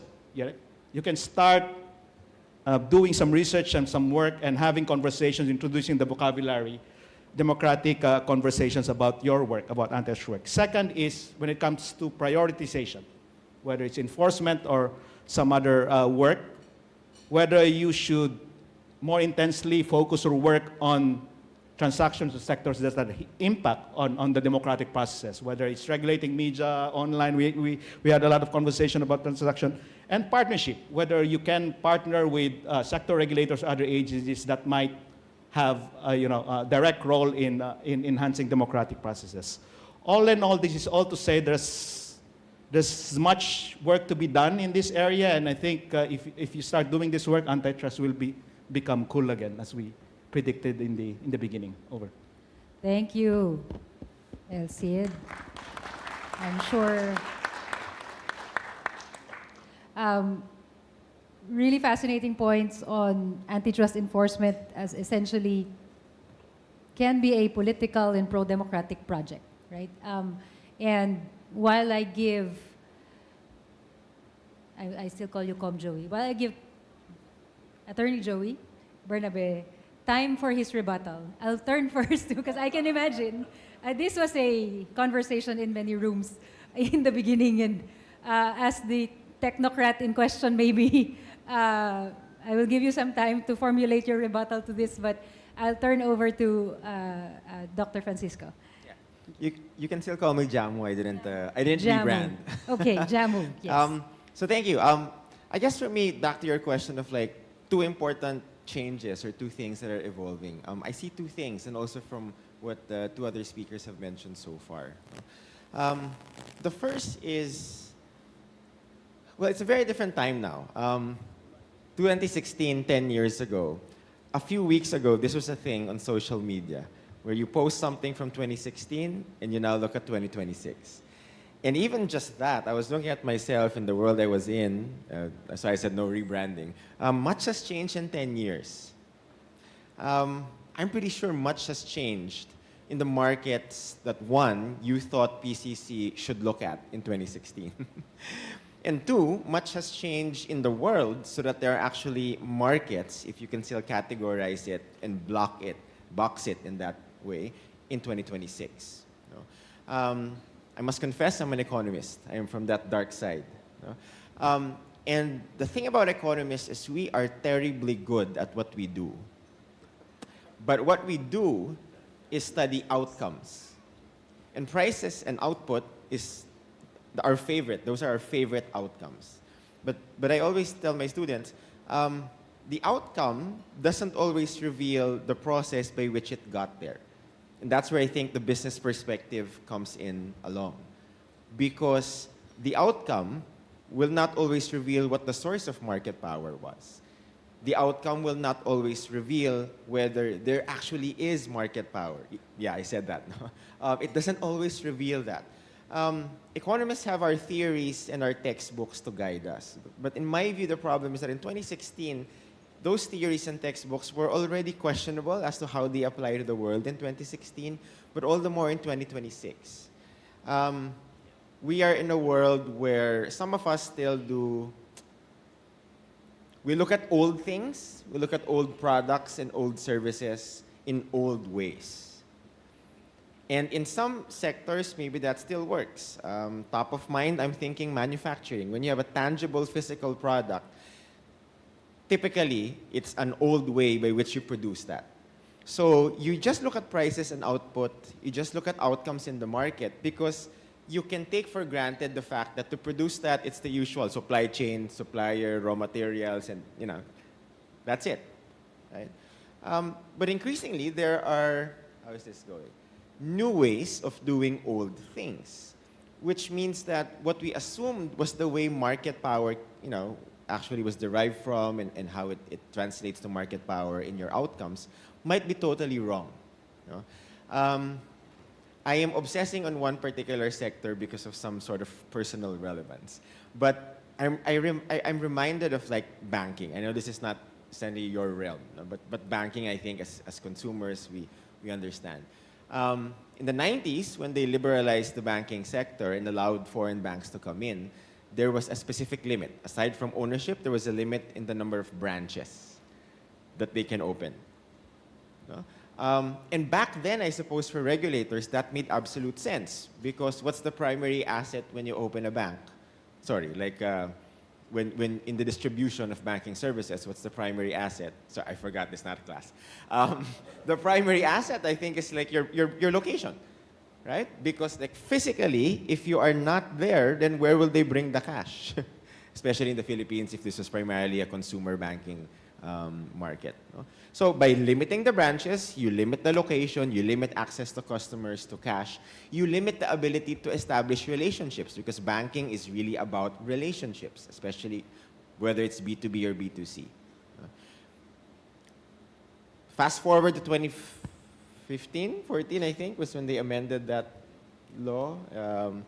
I think even back then, regulators and lawmakers weren't quite sure of what the banking sector would look like in 2026. Because I'm fast forwarding now, a lot of kids today, their first experience of a bank is a bank with no physical branch.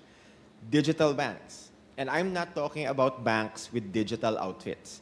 Those of you my age, and guessing game, no? Those of you my age, we probably even had difficulties in shifting to mobile banking. No? But in my view, mobile banking, for a lot of traditional banks, is a new way of doing old things. And yet that in itself, you lose the source of market power. Is it still branches? Is it still those physical assets? Or is it something else? Right? But for me, even more scary or interesting for regulators would be new ways of doing new things. I'm still thinking about banking now, right? I'm still thinking about consumer banking and consumer loans, right? 20 years ago, maybe even 10 years ago, the idea of a consumer loan is housing loan, car loan, maybe personal loan. But nowadays, a loan can be like, you're just buying some vitamins or supplements, you're buying skincare online, and your platform offers you a loan, right, of 2,000 pesos or whatnot. In my view, that's a new product. It's still just lending money, but it's a new product because it is a product offered to you right at the point of intention, of use, rather than something that you premeditate when you're a lender. Right? So now that we're faced with not just old ways of doing old things, new ways of doing old things, and new ways of doing new things, then as regulators, since we're always kind of playing catch up, how do we catch up? Right? And this brings me to the second point, sorry. The second point being, because we are always catching up, then that can be a good thing because that means that we can explore other ways of regulating, which I think will be a point of discussion later on, in that are we still in that mindset of what we're doing is really primarily, if not consumer protection, market efficiency, whatever that means? Or are we looking at something beyond that? No? Is it development, economic development, social development? Is it democratic institutions? Is it combining the two? Especially now, because 2026 seems to be a very different world order. It's not just a different technological order, it's a different world order. No? So how do you reinvent yourself? And I'm pretty sure we'll talk more about that if I didn't eat too much of the time. Thanks, Clarissa. Thank you. Thank you, Jamu. And it brings me this idea of new ways of doing new things and old ways. And speaking of 2016 versus 2026, in 2016, these social media platforms were not as big as they are today. They have completely changed the way media operate. They've completely changed the information infrastructure, the information environment, and the corporate giants and monopolies that El Cid was referring to. These have cross-border. These are companies that are based in some other more powerful jurisdiction, and their impacts on local industry cross the Pacific, they cross the Atlantic. So from an antitrust perspective, this is a very different, it's not just the fact that it's digital, but it's the way the industry is arranged throughout the world and where the corporate giants are. So something that really needs to be part of how antitrust operates. And now we'll turn to the best for last. Attorney Joey, over to you for the very important points on institutional futures. Thank you, Clarissa, and a pleasant morning to everyone, especially my friends in the commission now. I'm still surprised that El Cid turned down the opportunity to be the keynote speaker because I think his talking points were geared towards that, kind of motivational, inspirational angle that would have suited the opening of this forum very well. And I think that he stole a page from that intended keynote speech in his intervention. I think that the challenge now, having heard the different perspectives, the different panelists, El Cid with his deep philosophical underpinning of what competition law and policy is all about, Adano with his economic awareness of the tools that are necessary to undertake a proper analysis of perhaps anti-competitive agreements, abuse of dominance, and mergers. And of course, Jamu with his context of how the environment, from business models to the economy, have broadly changed over the past 10 years. And trying to think, how do you weave these different interventions together to create a coherent takeaway from this particular question? And I think for competition authorities, we distill it down to how do you maintain the relevance of competition authorities with all the fast changing business models and context and tools that should be used and availed of for purposes of making competition authorities felt by ordinary citizens, by small and medium-sized enterprises.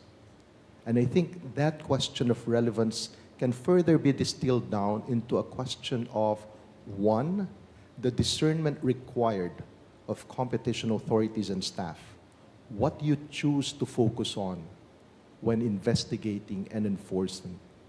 The second is, in terms not only of discernment, but the will and the courage to pursue enforcement, even if data may not be there in its complete form, even if there are various forces from a political sphere which try to rise against the tide of what the competition authorities are doing. And thirdly, communicating these outcomes. Part of the advocacy of any competition authority should be communicating the outcomes. Now, if we go back to the first element, and I made mention of relevance, of discernment. In a fast-moving digital economy, in a fast-moving world, there are always forums, conferences like this internationally and regionally, which talk about what is the ongoing trend, what is the ongoing flavor of the month or flavor of the year that competition authorities should focus on. I think what's important for developing country competition authorities is to find out, are those important to us? There are certain trends or certain issues which more advanced jurisdictions tend to say are important. Non-compete clauses, for instance, were the flavor of the month a couple of years ago when I was still attending ICN and OECD forums. Reason why? Because Silicon Valley was in the midst of all of this poaching of scientists and data analytics and all of those engineers that would make for good staff in setting up another competing startup, right? And so they were very conscious about it. Is that relevant for us? Second, when we talk about, all of these digital technologies and all of these evolving trends around the world, what lies closest to the heart of Filipinos or ASEAN developing economies? At the end of the day, I would hazard to say, it's still a lot of public services, water, electricity, public health, food. So I would perhaps suggest that in that process of discerning what is important, that we focus on those sectors that will deliver something of value, direct value, to the people that we are sworn to serve, right? Now, in terms of this issue of relevance, the second element I wanted to focus on, relevance flows from the first. If you target those sectors that are key, then of course, people will feel the impact that the competition authority is making on their lives. And this now relates to the question of enforcement. Do we have the will? Do we have the courage to pursue these cases? I was extremely proud of the PCC when it went after the onion cartel, when it went after the contractors in the flood control mess. Because I thought, there you go, the PCC is making itself relevant, right? In many cases, I think we have gone through that learning curve of going for low-hanging fruit. We were all taught as young competition agencies that let's not go for the big fish right away. Let's try our mettle with low-hanging fruit and easy to prosecute cases. And that's why we went for scuba diving schools in Boracay. That's why we went Christian, forgive me. That's why we went for certain cases that were easier to harvest and show a positive result. But I think now that we have shown and have built the capability for enforcing and showing that we mean business when we enforce, we can go for the bigger fish now. We can go for really adjudicating on the rise abuse of dominance cases that certain traders are found to have been committing. We can go after distribution agreements which seem to have really foreclosed competitors and put consumers at the mercy of what the big manufacturers were dictating to these distributors. And I think it's a paired responsibility, both of the enforcement office and my friends in the commission. To achieve agency effectiveness, we have to be as efficient as possible in seeking to address the problems that ail markets. The third point is, we cannot live in our own ecosystem. We have to communicate the outcomes that we do. We have to publish our decisions. And I wink at Ferdy because we've had so many discussions about this and how to really put our decisions out there. The Commission is blessed right now because it is led by people who wanted to build on what we started and say, you know what, we want the decisions to be more fleshed out. You know, to impart the kind of philosophy and thinking of what Philippine competition law is all about. And that's brilliant, I think. Now, the important thing is to come out and make that known to the rest of the public, because the public wants to know what it is that the Competition Commission stands for. What are we doing to address all the ills that are going on in our economy and among our consumers? So I think that is how I would try to marshal the philosophy that Sid was mentioning earlier, that competition law is about democratizing access to opportunities. It's about democratizing access to public services and essential goods.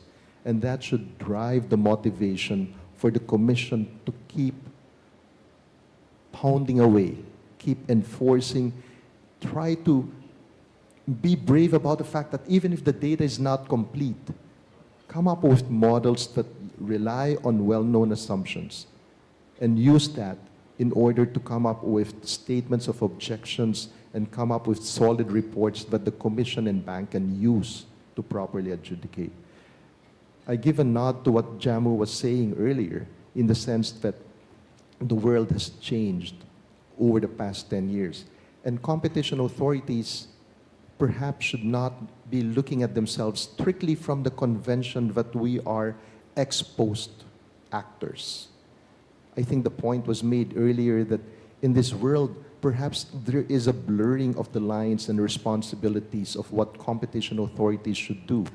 We started by having MOAs with sector regulators for facilitating data exchange. I think we have to build on that and say that, how about now working together on the basis of competitive impact assessments that we have conducted for a select group of regulators, and trying to work together to come up with ex-ante regulations.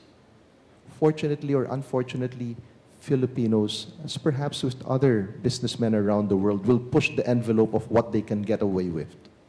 I know this because I now am in the private sector, and I always get pushed with that kind of initiative. How far can we push the envelope of what is allowed in the PCA? But I think that rather than waiting for enforcement action to catch all of these prospective abuses, let's work together with sector regulators in coming up with ex-ante disciplines on what do's and what don'ts are possible within the context of these sectors, particularly those in the public services and public utilities sector. So hopefully that provides a good mix of takeaways from the different panelists, and hope I didn't offend any of my friends in the Commission. Thank you. Thank you, Joey. Thank you. Very powerful message, an important reminder of, we have to think of the North Star, right? The North Star is the welfare of your citizens. And you will have new shiny things that will be interesting to pursue, but are they relevant to your jurisdiction, and is it important in the now? And not go back, essentially go back to what is important and prioritize from there. So a very important message. It speaks a little bit to my next question, but this next question is really for both Adano and Joey, and maybe I'll start with Adano. My next question is, what do you think, what does institutional resilience, right, in this fast-changing world, what does institutional resilience mean for competition authorities and developing economies today, and what is your experience with it in Kenya and in the Philippines? And relatedly, as Joey mentioned earlier, how will competition authorities remain relevant to its citizens? So we had a little bit of treatment of it already, public services, etc. But your thoughts on this, Adano? Yeah, thank you very much for this question. I think it's good to reflect on the word, or the origin of the word resilience, and how can we draw parallel between the origin of the word and what we are able to do to remain relevant to our mandate and to our economies. The origin of the word, I think, if we just reflect back a bit, came from the Holling, which looked at ecosystems and looked at it from the perspective of, if an ecosystem is disturbed, what is the ability of that system to go back to its original function? And much of the digitization work that we have seen today came post-COVID. And I think our ability, therefore, is how are we able to unlock disruptions or facilitate that process of supply chain and remain relevant with our mandate without offending competition supplied generally. And therefore, I think our main role still remains as competition regulation. And I'm aware during COVID, we did facilitate logistic constraints by providing exemptions at that moment. And then the question even applied to flights across the globe. And we have seen that happening. And therefore, competition authorities played a major role in terms of how can we facilitate the process in terms of the disruption. The question gets back to what can we draw the parallel between that disruption and our role in evolving digital markets. The characteristic that was shared yesterday, I think, applies across all digital platforms. And therefore, does the traditional enforcement tools remain relevant? If not, how can we tweak them to make our mandate still relevant within that digital landscape? And yet we know that there is a sort of shifting sand of competition landscape, and how can we remain relevant? The need to remain relevant, I think, is not an option for us as regulation authorities. There is need and sufficient objective for us to remain adaptive and sustainable with what we do, and also not only sustainable and adaptive, but also remain relevant to enforce markets, whether it's traditional or in digital. That role, I think, is given to us, and therefore it's not a choice, but a mandate that we need to execute to best of our capabilities. The main aim, ultimately, is to deliver for economic growth and also sustain consumer in that sense.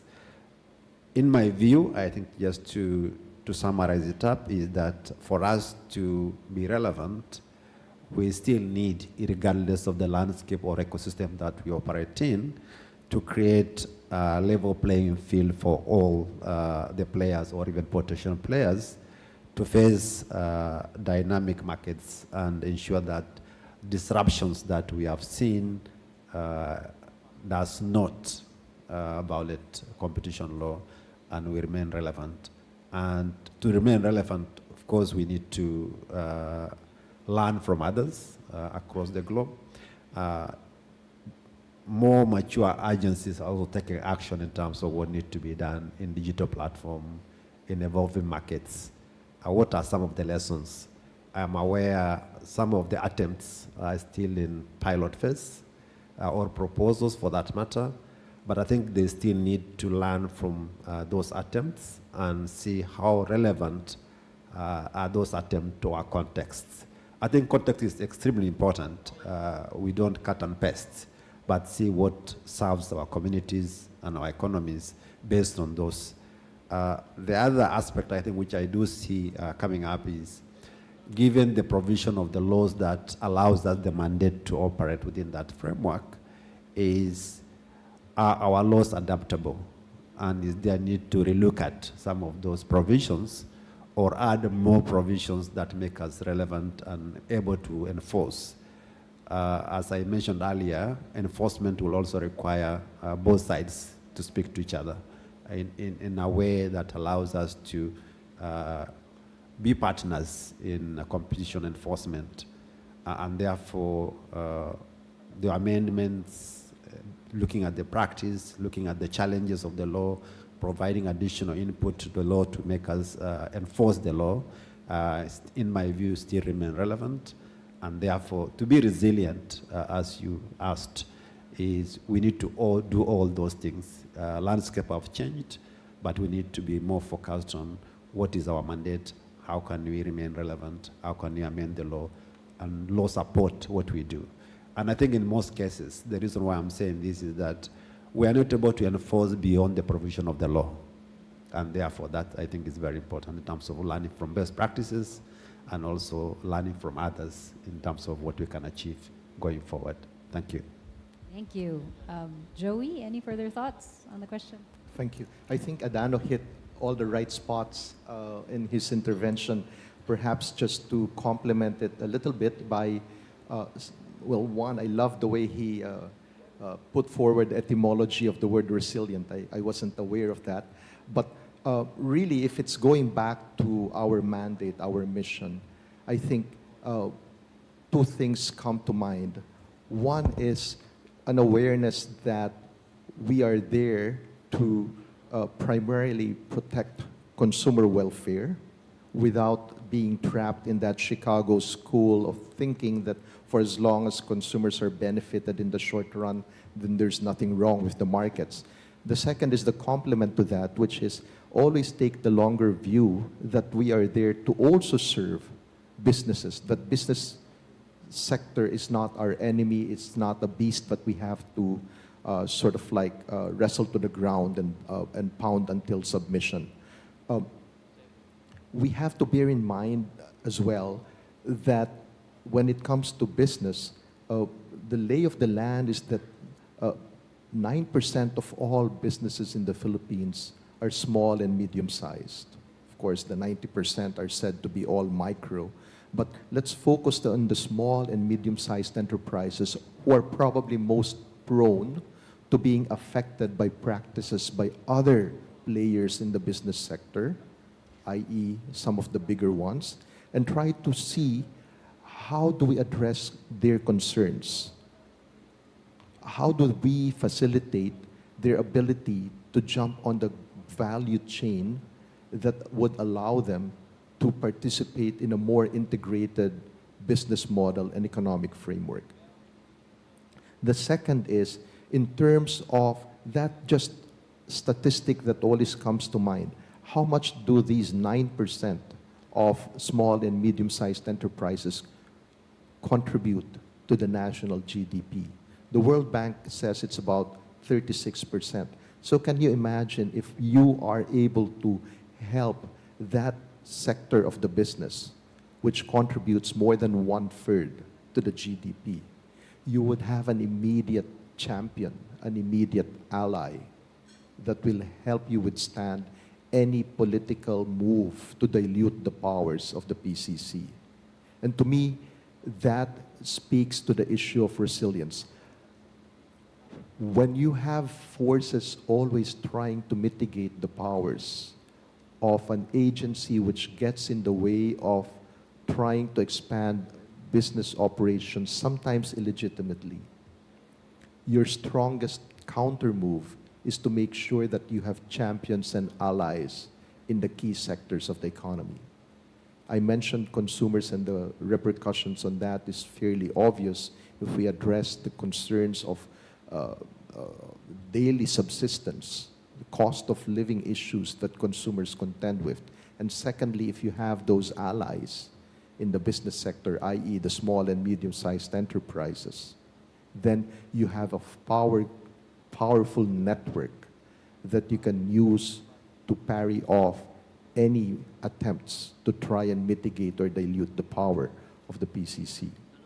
Now, of course, we always also say that the most effective advocacy is effective enforcement. So I go back to the issue of achieving agency effectiveness by having effective enforcement both in the investigation stage as well as in the adjudication portion, and being able to communicate this to the wider audience, including the political bodies which might try to mitigate the power of the PCC. So I would simply add that to what Adano had excellently used as a foundation for all the elements which will go into agency resilience or institutional resilience, as it were. Thank you. Thank you.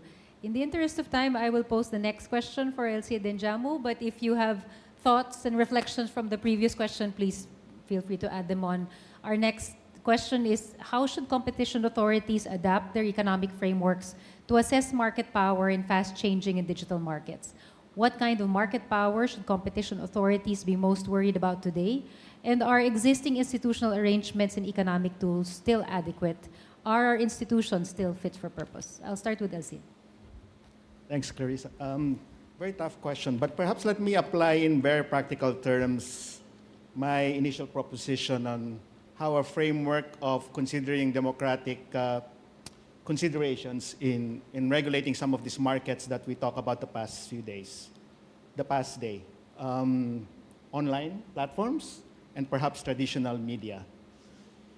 If you as an antitrust regulator starts regulating online platforms or traditional media and you don't factor in free speech considerations, then you're probably going to be doing harm more than good in this fast-changing environment. Talk about, how big tech platforms are now acting as information fiduciaries who may need to have special duties toward their users beyond being just consumers. How these big tech amass market power by conducting really extensive surveillance and data gathering of your personal information and how they leverage that. So that totally changes how you regulate this big tech. I'm not anti-big tech, but I want to make sure that we're realistic when we apply these concerns. Talk about traditional media, whether TV, of course there's a lot of migration to online now, radio, publication and the like. I recall there was a fascinating article published by one of PCC's very own, Taking Morelia and Graciela Base. They look at how you temper dominance in the mass media industry. And they look at a couple of jurisdictions where they're applying this, what I call now, of course they didn't characterize it that way, the nexus between antitrust concerns and democracy. For example, in our own neighborhood in Japan, for example, the regulators, I don't remember if it's the competition authority or the sector regulators, were putting a lot of emphasis on localism in media, how important it is to have local media outlets in certain geographical areas so that it responds to local concerns in a very democratic sense.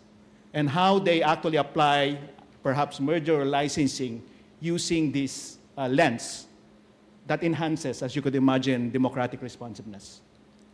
Talk about more advanced jurisdiction, perhaps in the US, FCC, sector regulator, where they apply a diversity index in case of, if it reduces the plurality of media actors in certain sectors. So it's actually being applied in a sense now, but we're still a bit cagey about characterizing that it's actually driven by an impulse, that democracy is an overriding concern in some of these markets.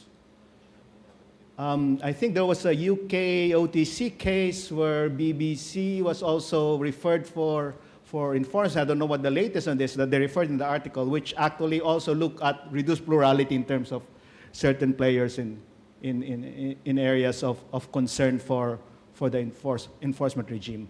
So I think to your question on, it is a fast-changing media landscape, fast-changing online platform landscape, and I wouldn't say we better adapt and come up with new analysis and new tools, but I think it's more fundamental to think about, as you said, the North Star, what exactly is driving an enforcement regime's concern when it comes to these markets. And it doesn't have to be a purely antitrust or competition issue. To Joey's point, it might provide the impetus for PCC to strike this really strategic partnership with regulators, with other government agencies that have the substantive mandate to promote those public interest goals, so you don't distort the kind of frameworks or analysis, rigorous analysis that our economists need to do in the context of our work.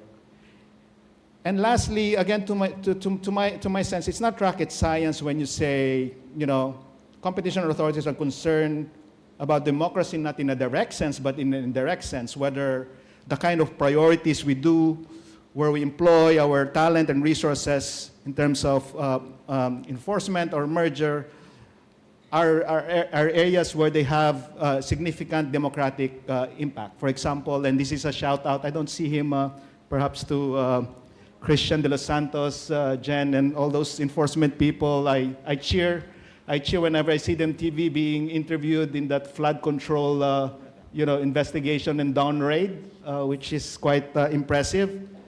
And that more viscerally demonstrate to you how important that work is, because that touches your representative institutions like Congress and budgetary processes that has direct impact. And so if you have, for example, if your enforcement agencies are always resource constrained, if you have to prioritize your work, then I would say, the intensity of your effort and prioritization when it comes to areas where it has ramification to the democratic institutions, then I think you've really done your part in terms of making sure that you emphasize, the nexus between antitrust and democracy.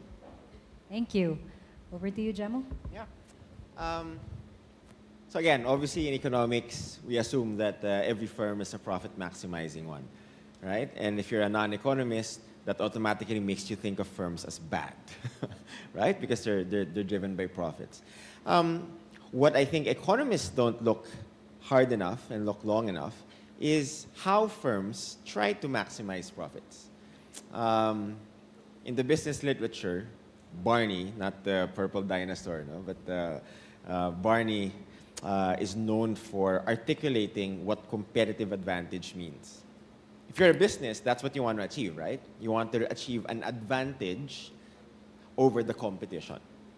I'm fascinated by the way he defines competitive advantage. So Barney defines competitive advantage this way. He says a firm has competitive advantage if other firms, current and potential future firms, are unable to duplicate that firm's strategy.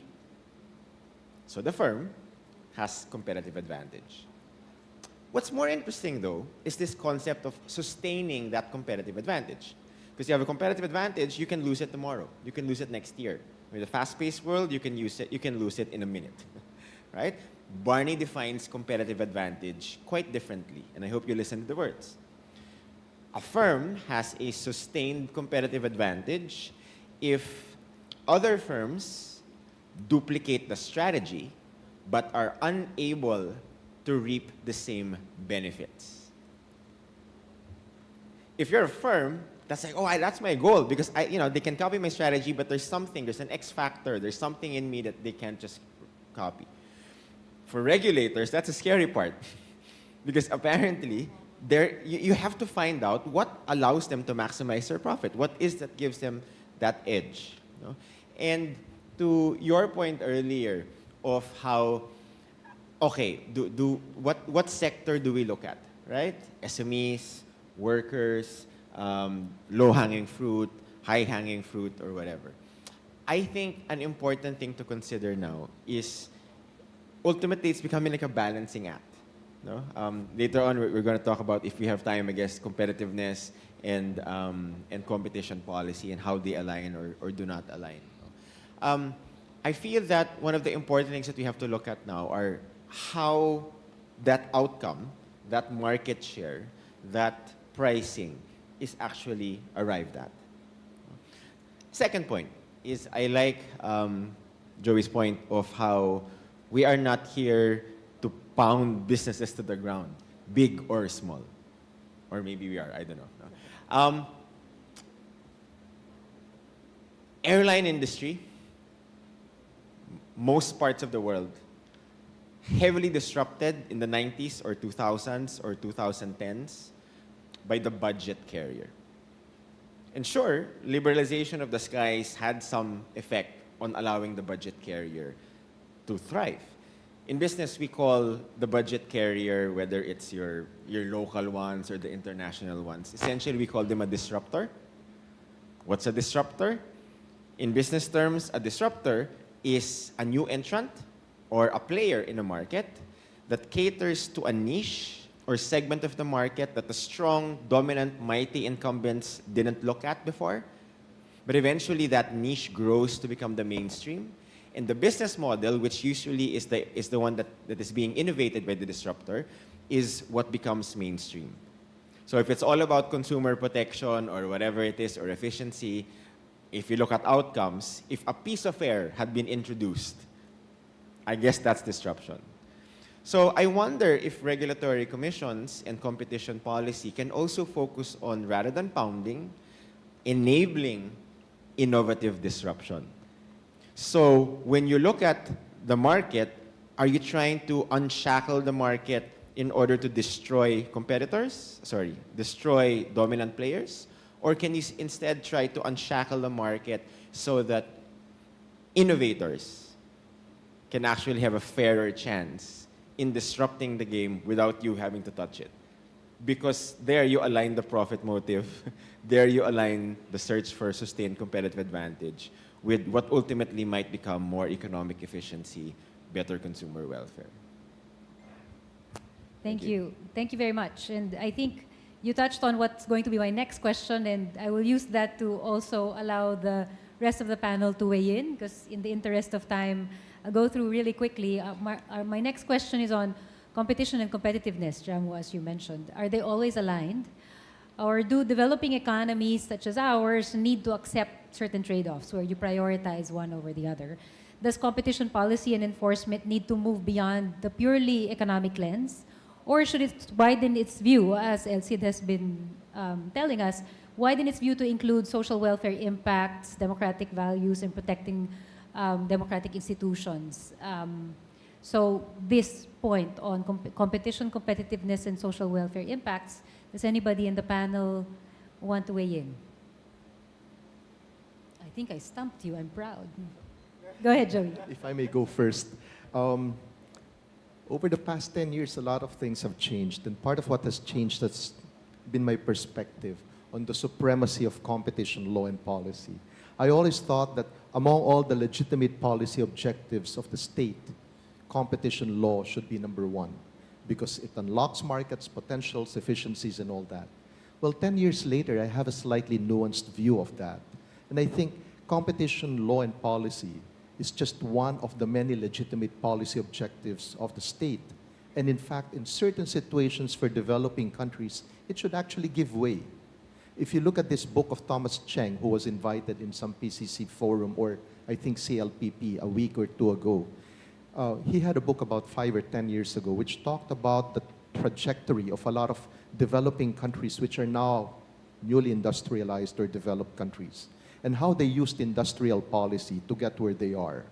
And yet, competition law, to a certain extent, has been trumpeted as something which should be more primordial, to put it diplomatically, over industrial policy. Yesterday, and just to prove to Chair Mike that I was actually listening on the panel discussions, Yusek Rosa de Leon, in her move to nudge innovation to the forefront of the considerations of the PCC and the entire government body, was saying that in NEDA, They're looking to encourage startups and, in fact, to have startups at some point in their development merge and try to achieve economies of scale and try to maximize their synergies and try to come up with even better products. And it struck me that, wow, you're going to have these startups merge in the digital economy. And, you know, to a certain extent, I started thinking in the PCC or competition community world, we would look at those as possible killer acquisitions. They would be red flags that might stymie innovation rather than promote it. But if you think about it from an industrial policy perspective, you might begin to think, well, why not? This might actually result in a more synergistic R&D that will result in more efficient and better products suited for the needs of, you know, our aspirations towards digital sovereignty. So, in a sense, that begs the bigger question of, should industrial policy in certain critical sectors, in fact, set aside competition law and policy until they become big enough that they are competitive and able to withstand competition, not just from the Philippine market, but from the regional market, as it were. And then it brings you to the next question of, if we're serious about, for instance, ASEAN integration, then we're really looking at the regional market. So when we look at mergers, for instance, or abuse of dominance or dominance in certain markets like the digital economy, shouldn't we be looking not at the narrow market of the Philippines, but rather ASEAN? Because the competition will be there and not just in the Philippines. And then it also leads to the further question that, well, we've always had a bias both in the mergers office as well as in the enforcement office of trying to narrow down our definition of relevant markets. But by doing that, are we not falling into the trap of preventing the very competitiveness that we are, again, behooved to promote as part of competition policy? If not the law, then at the very least, by competition policy. And so I think that's a balancing act that has to be tread very carefully by the decision makers in the Commission. If that's not complicated enough, look at the other legitimate policy objectives like public health and the environment. If, for instance, as in the case in New Zealand, there was an investigation on an alleged practice by a dominant firm which would only accredit as a supplier entities which comply with certain green standards. That, to my mind, might invite certain scrutiny as to whether or not that dominant entity is abusing its dominant position. But then again, what of the environmental imperative? Should we set aside competition law concerns in pursuit of a higher objective, or allegedly higher objective? So I think in that sense, there has to be a careful discernment, again, and a balancing of the different policy objectives that the state is faced with. And my old thinking that competition law and policy trumps all of these others, I think has also been rendered obsolete by the past 10 years. Thank you. Thank you. Would you like to invite the rest of the panel? Anybody would like to weigh in? Yes, Jamu. Thank you. This sort of paradox is very close to, like, I guess what I do and my heart, if I could say that. So I am part of a small team called the Rizalino S. Navarro Center for Competitiveness. And every now and then, I get misinvited to a forum or a talk where it is about competition policy, or not this forum. I hope I was rightly invited. Competition and competition policy when I am from a center for competitiveness. Because you have the first few syllables in the same word. But there's a paradox there because, to your point, Joey, right? That, you know, factors that contribute to greater competition in a market may or may not translate to greater competitiveness. And I'll try to, I guess, clarify what I mean by that. I think the clarification will come to a having to differentiate and distinguish competitiveness at what level. national, local, firm, individual. When you speak of the competitiveness of a country, of an economy, typically that is closely associated to competition. With greater competition in an economy, that will make an economy attractive to investors, local or from beyond, because you want a chance to compete. But once you go to the competitiveness of firms, we can think of a lot of champions of economies, the Samsungs of the world, the LGs of the world, the Apples of the world, right? Which, whether deliberately or not, governments allowed to become dominant in their local markets, but eventually became the champion of the national economy, which made the national economy in turn competitive. So it's a paradox which plays out in times of decades, actually. And that's where the big question lies for us, right? Because you also talked about ex post, ex ante, right? A lot of your competition implementation happens after the fact. And maybe it's controversial, but it's almost like after the damage had been done, but also after the privilege had been had. And then now we say, okay, it's clamped down on company XYZ, right? So this will go to international global politics now, but then this whole fairness thing as well of like, where will the next ASEAN champion come from if we stifle the champion locally? Think of the Philippine firms that have some sort of presence abroad. If I may name some names, like let's say SM, let's say Jollibee.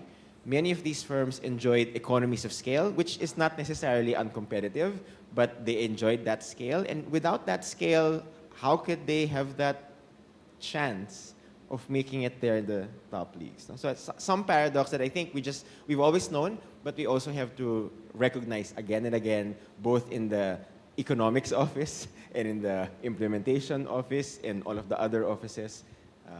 Thank you. And yes, please still invite me even if I'm competitiveness, not competition. Thank so you. it should Chris. be that in the next competitiveness forum, we invite the competition experts. Yes, I will do that next time. That should be the case, right? Thanks, Chris. Yeah. I'm actually being flagged that it's time for Q&A. I had another question. Unless there are two-handers in our panel, I had another question that I will park for later. But maybe we can do the Q&A first, and if we have time later, I have a question on regional cooperation. All right, Over to thank you, Michelle. Thank you very much, Dr. Clarissa. So we're opening the floor to live questions from our audience members. Please just raise your hand. A staff member with a microphone will approach you. Do we have any takers? Live questions? Questions or comments? Yes, we do. From this lady, front table. Yes, ma'am. Your name, organization, and please direct your question. Or if it's a comment, just share it. Hi, I'm Jill from the PCC Economics Office. So my question is, what changes can we expect in the future of antitrust as AI use becomes more prevalent? How does this change the way we do analysis in our antitrust cases? Thank you. Who would like to take that?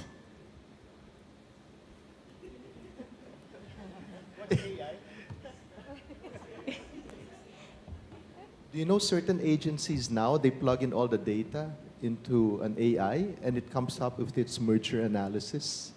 So you don't need 30 days to come up with the report. So I think that,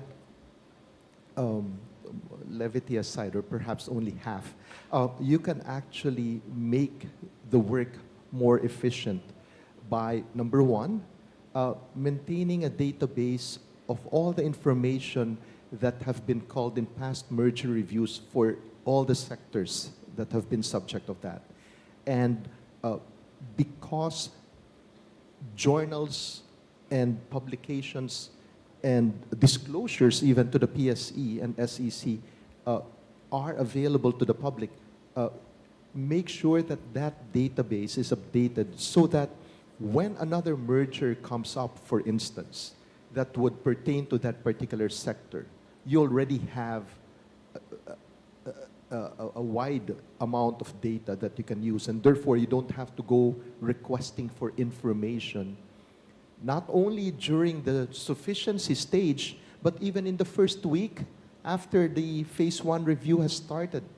Sorry, I'm just airing a gripe of certain clients who say that, why is it that after phase 1 review has started, we receive an RFI again for additional data? Shouldn't that have been submitted in the course of the sufficiency stage? Anyway, so that will address some of the private sector concerns and also help facilitate the work of the economics office. The second part is, apart from that data, of course, you can marshal all the analytical tools that are available through AI in terms of running all the simulations with this data available. And that's why I only said half-jokingly that you can actually do the merger review in a far more efficient way nowadays. Of course, the issue is different when it comes to abuse of dominance, because there you will have to really look at the actions, the behavior of the firm subject of the investigation. Thank you. All right, thank you. I think we're now going to turn you back over to Dr. Clarissa for maybe That a, was fast. a wrap-up Okay. question and the Yes. synthesis. Yes, All so right. I will cede my synthesis time because all the important points have been made, and use my final question instead that I will invite everybody to reflect on, which is, given everything that we've discussed so far and all the changes in the global landscape, how can regional institutions like ASEAN and the African Union and other similar regional institutions realistically help competition authorities fill the gaps that they are feeling they have now in this new environment? So I'll throw it to the panel, whoever would like to reflect on it. Please go ahead. Yeah, thank you very much. I would like to draw on the experience of our jurisdictions, looking at the three levels: the national legislation, regional, and also what is coming up within Africa as continental level. It's a very useful way of looking at competition more broadly, but also it's determined by the law that govern different levels and how the structures are harmonized across different levels, whether it's continental or regional or national. In terms of competition enforcement, looking at mergers, it's really a very important process in terms of looking at regional merger notification, where there are a number of firms across the region, and therefore there's a need to harmonize how that merger can be notified to reduce cost of transaction or notification for parties by having thresholds. If parties are within 3 countries, then that mandate can be given to regional, continental. Then in merger case, then I think it's more efficient, and also identifying competition arm that are likely to arise at that level as opposed to national jurisdictions. On the other side, when it looks at enforcement, it's more difficult at the regional or the continental level, given that when you are investigating a firm for any conduct, you would like to keep the information secret until you get the final conclusion on the information. And you don't want to lose your evidence beforehand.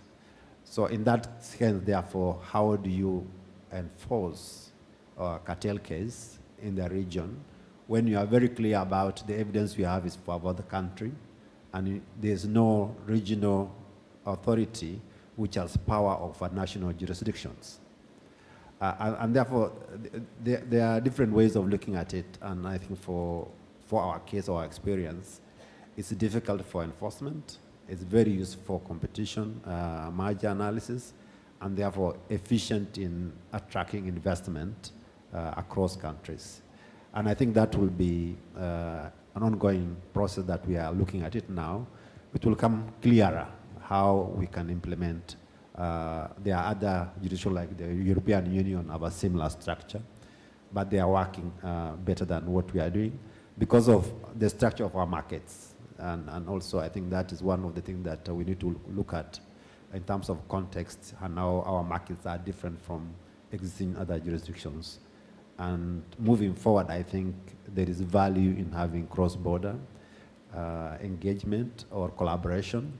And we have seen it working in other areas besides enforcement, in joint capacity building, training, exchange program, exchange of information that facilitate competition process and investigation, but not in actual decision making when it comes to execution of a cartel case, for example.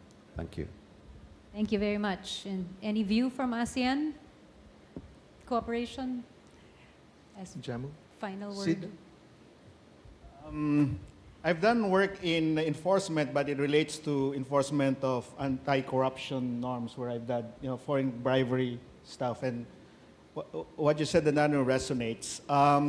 The multilateral platforms are probably best for gap-filling exercise when it comes to policy gaps and coordinated approaches to certain topics, but hardly sufficient for enforcement purposes.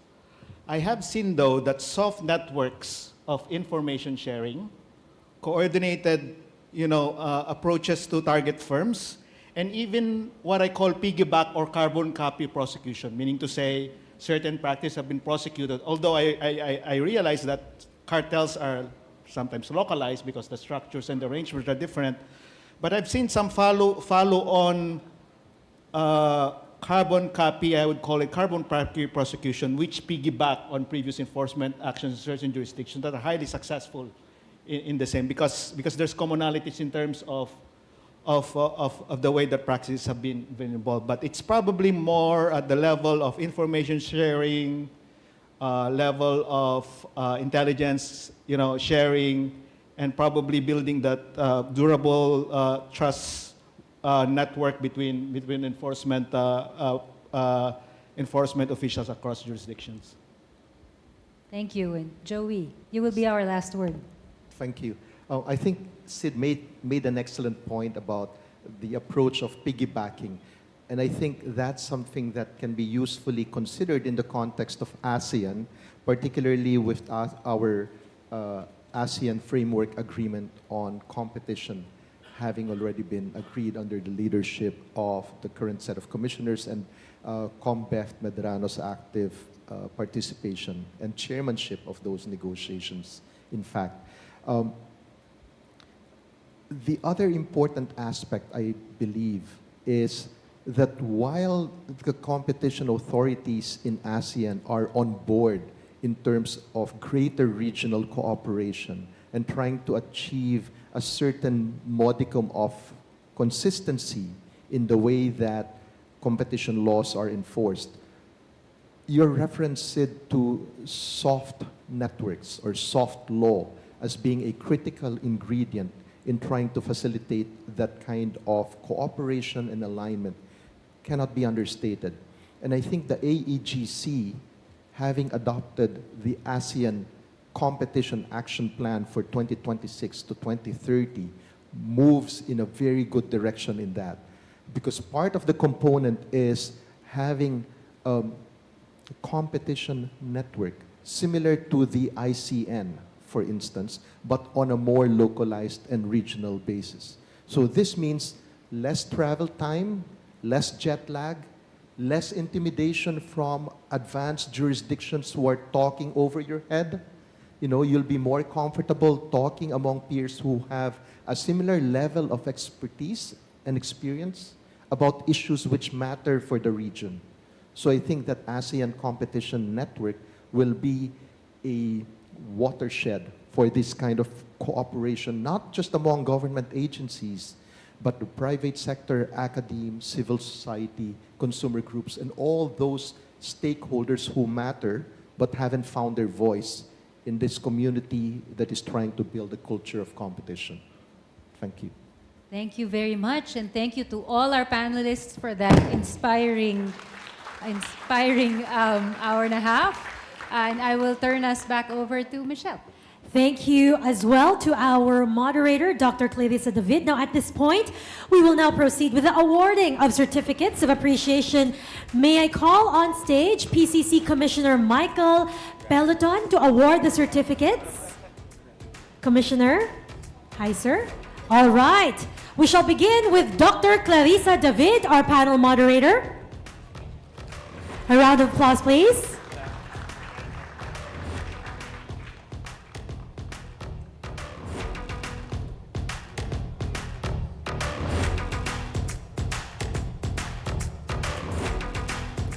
Up next, Attorney Johannes Bernabe.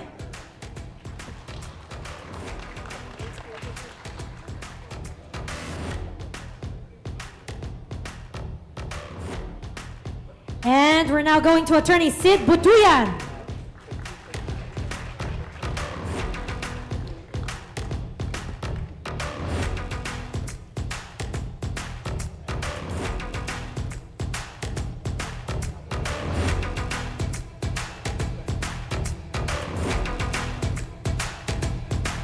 Over now to Dr. Adano Roba.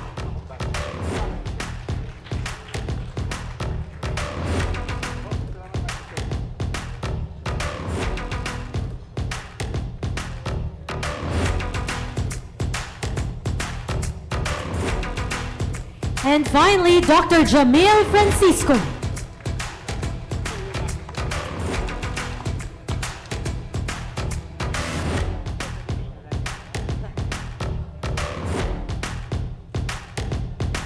And now we request all members of this panel to please stand up for a class photo with the commissioner.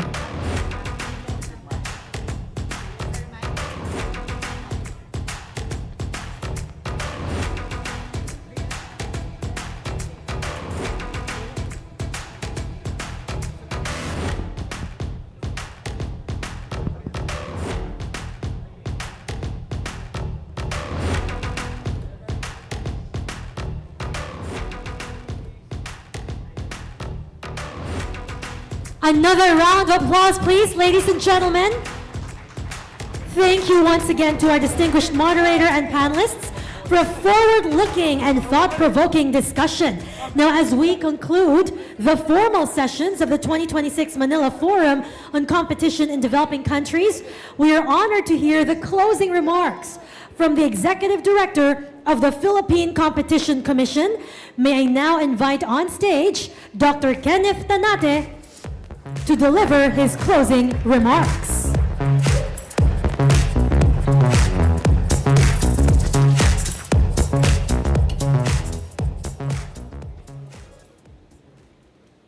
Now I'm standing between you and your land, so I will make this brief. To our distinguished guests and speakers, colleagues in government service, ladies and gentlemen, good afternoon. On behalf of our chairperson, Michael Aguinaldo, and the Philippine Competition Commission family, it is my honor and privilege to deliver the closing remarks for this year's Manila Forum on Competition in the Developing Countries. I extend my sincere commendation to our speakers, panelists, representatives, and participants for your valuable time, insights, and contributions to this momentous event. This forum is particularly meaningful as it coincides with the PCC's 10th year of competition enforcement. Over the past 2 days, our discussions on economic development, legal frameworks, sectoral coordination, and regional cooperation have conveyed a clear and consistent message that the future of antitrust rests on strong institutions, effective regulatory coordination, and sustained collaboration across borders and disciplines. Our exchanges highlighted how digital transformation is reshaping markets, presenting both opportunities and challenges for competition enforcement. These developments underscore the need for adaptive, evidence-based, and forward-looking approaches supported by resilient legal, economic, and regulatory frameworks. We also emphasized the importance of aligning competition enforcement with national development priorities, including digital inclusion, micro, small, and medium enterprises participation, and long-term innovation while addressing concerns related to market concentration, big data, and network effects. At the same time, we recognize that while international best practices offer valuable guidance, effective enforcement must remain responsive to local market conditions, supported by strong sectoral coordination and regional cooperation. As we conclude, we are reminded that competition policy is not merely a technical undertaking, but a fundamental institution that supports growth, innovation, and inclusion.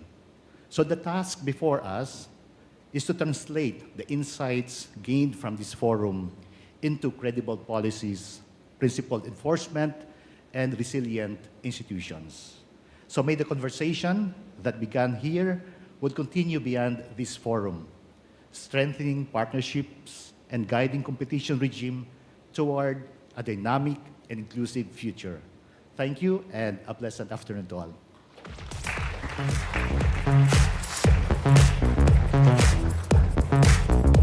All right. Thank you very much, Dr. Tanate, for those closing remarks. As global trade realigns and capital flows reshape the global and Philippine economy, it is crucial to open up to more innovation and competition, really the only way to make markets work for consumers, businesses, and the economy.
We now invite you to enjoy the highlights of this year's